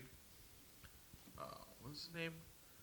The other Mexican actor that came out in that movie with the two cops, Pedro Infante. Oh, Dude, this guy had I think this guy had impeccable style, bro. He was like, I mean, when I would see him, bro, I was like, dude, this guy is like a sharp dress, like older guy, man. Look at that shit, dude. With the fucking chest out. Not gonna The lie, gold that's a chain. nice shirt. Yeah, dude. Like you, if he was around nowadays, he'd be that guy rocking the Docker jersey pants, dude. that bitch look kind of hot. Yeah, man. You would get all the hot bitches too, dude.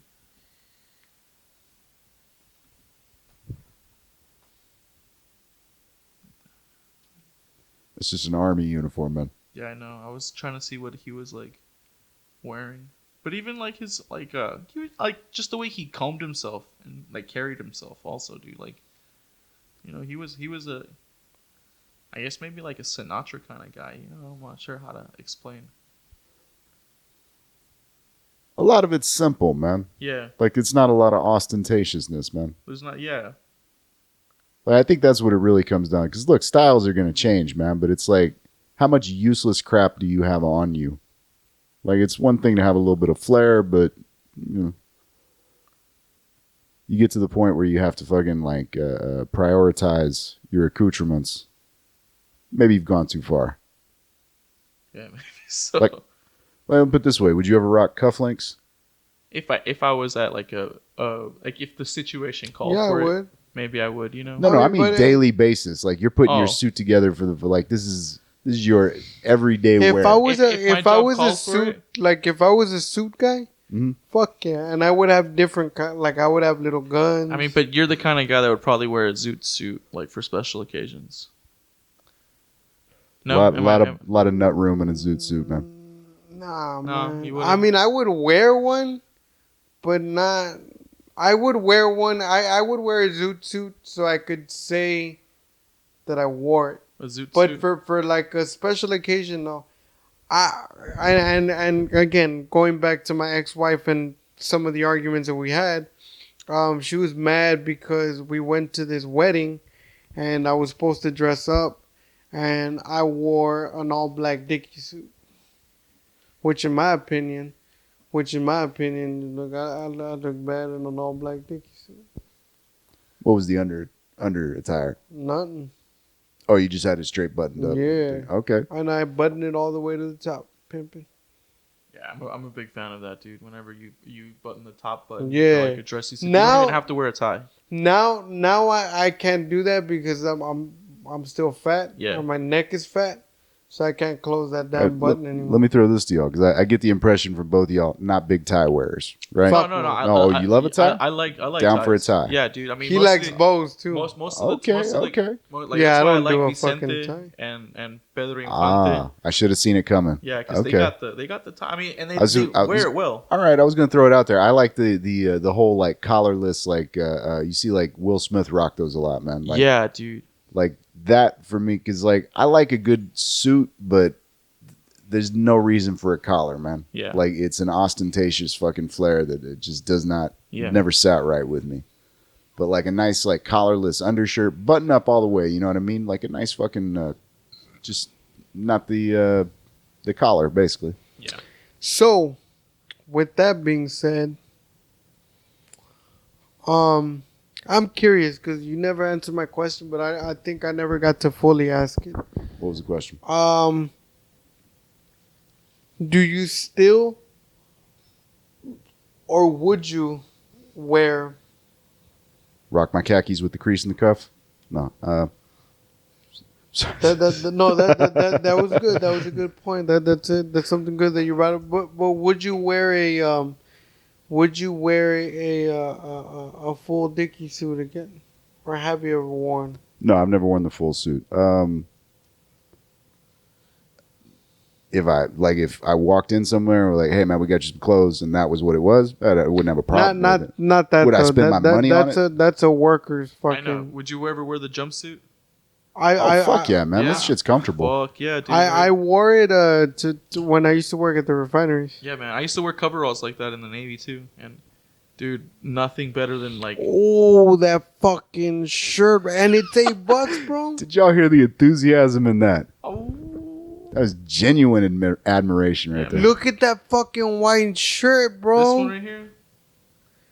Damn, and it's $8. If you guys, if the people listening, if you can't picture this right now, Freddy looks like a Cuban, like mob boss. Okay, with his getup right now, and he's looking at a shirt that looks exactly like the one that he has on. I look So- like a Panamanian beach Damn, coke dealer. homie. Yeah. Look at that shit, bro. Dude, I think these the fucking overalls, bro. They're like, Bro, you look like fucking Bob the Farmer in that fucking shit. oh, again, man, like ranch wear, bro. I like you went with Bob the farmer, Bob the builder's fucking Oh, shit, kick-ass bro. cousin. Yeah. Wrong motherfucker there, shit. Like builders all looking at you. Look like, at that "Jesus." shit. right here, bro. I have that, but in long sleeve. I've seen motherfucker. that, dude. You look like you just got out of county. Oh, dude, I'm not kidding. That's exactly how my grandpa dressed every fucking day, man. Yeah, your Just this grandpa. short sleeve like that, man. Your grandpa had style, homeboy. Look, go up. You see that red shit? No, that's not it. This, I thought that was it. bro, right here, bro. Full on Dickie suit. Nah, I don't like the way that look. I like how Dickies branched into like extreme sports. They're actually making pants that are built for like gravel, like to resist gravel. They and- make good pants, yeah, man. Like, and they're actually endorsing a lot of skateboarders, BMXers. Honestly, that's why I would. You brought up Dockers earlier, man. Like, Yeah. look, Dockers have nice cuts to them, but you got to spend a lot of money to get the quality fabric that's not gonna like snag on shit. Like that was my problem is wearing. Wait. What style is that? Was this one? Yeah. I just shit my pants. That's what that style is. That's what it looks like. Oh, but it's not the same material, is it? Those Nah, aren't it's the cargo. Nah, Are they're they? not cargo. They're just like big Dickie working pants. They're the ones that have that crease along the along the knee. Oh, but it's just a big ass size then. Yeah. Oh fuck. But I got a that. pair of these shorts, dude. Like I love Dickie shorts, bro. Like they're just like I do, but they gotta be longer than that. I feel you. Point being, man, you know, if you're gonna buy a pair of pants, man, buy something that can actually take some damage a little bit. You know what I mean?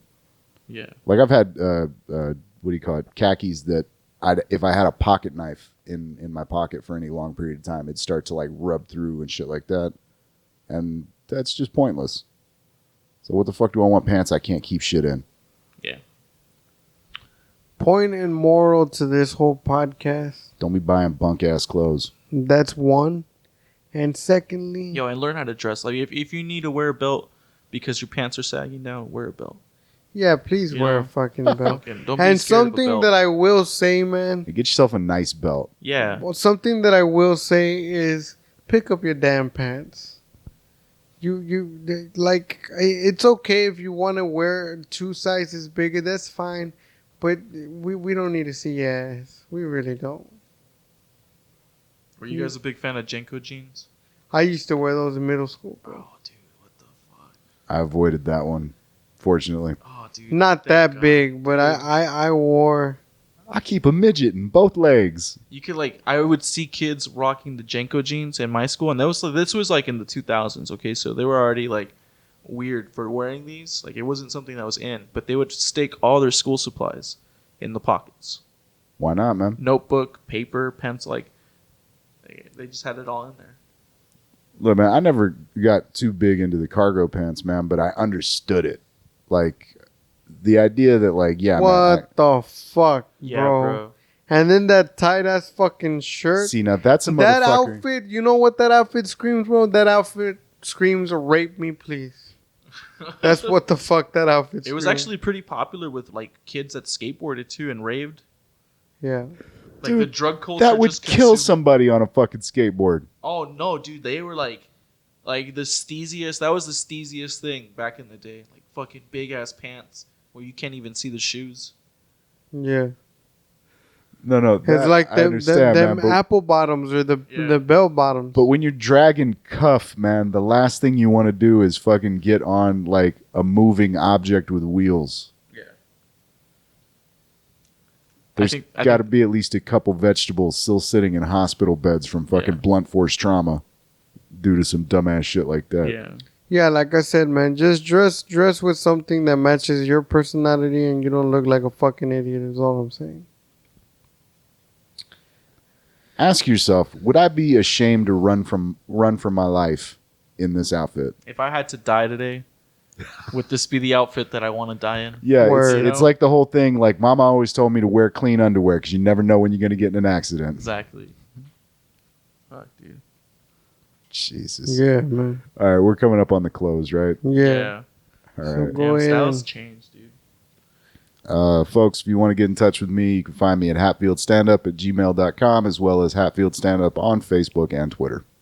You can find me across the board on Facebook, Instagram, and Twitter at Freddy G. When does this fucking episode come out again? This This- one will probably come out on Monday, right? What? Yeah. No, but what date is that gonna be? Monday the 23rd, I think. 23rd, right? No, 24th. 24th. Yeah, 24th. Okay, good. So I can actually advertise. If you are watching or listening to this, I was about to say me. Mm. We actually have a show on the 28th in Brownsville. So my Brownsville people, if anybody listening,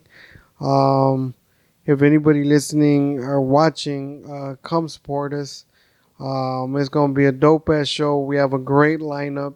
And I do want to throw out there that I'm headlining my first show in honestly over 10 years. I've headlined before, but this was in a different state and in a different time.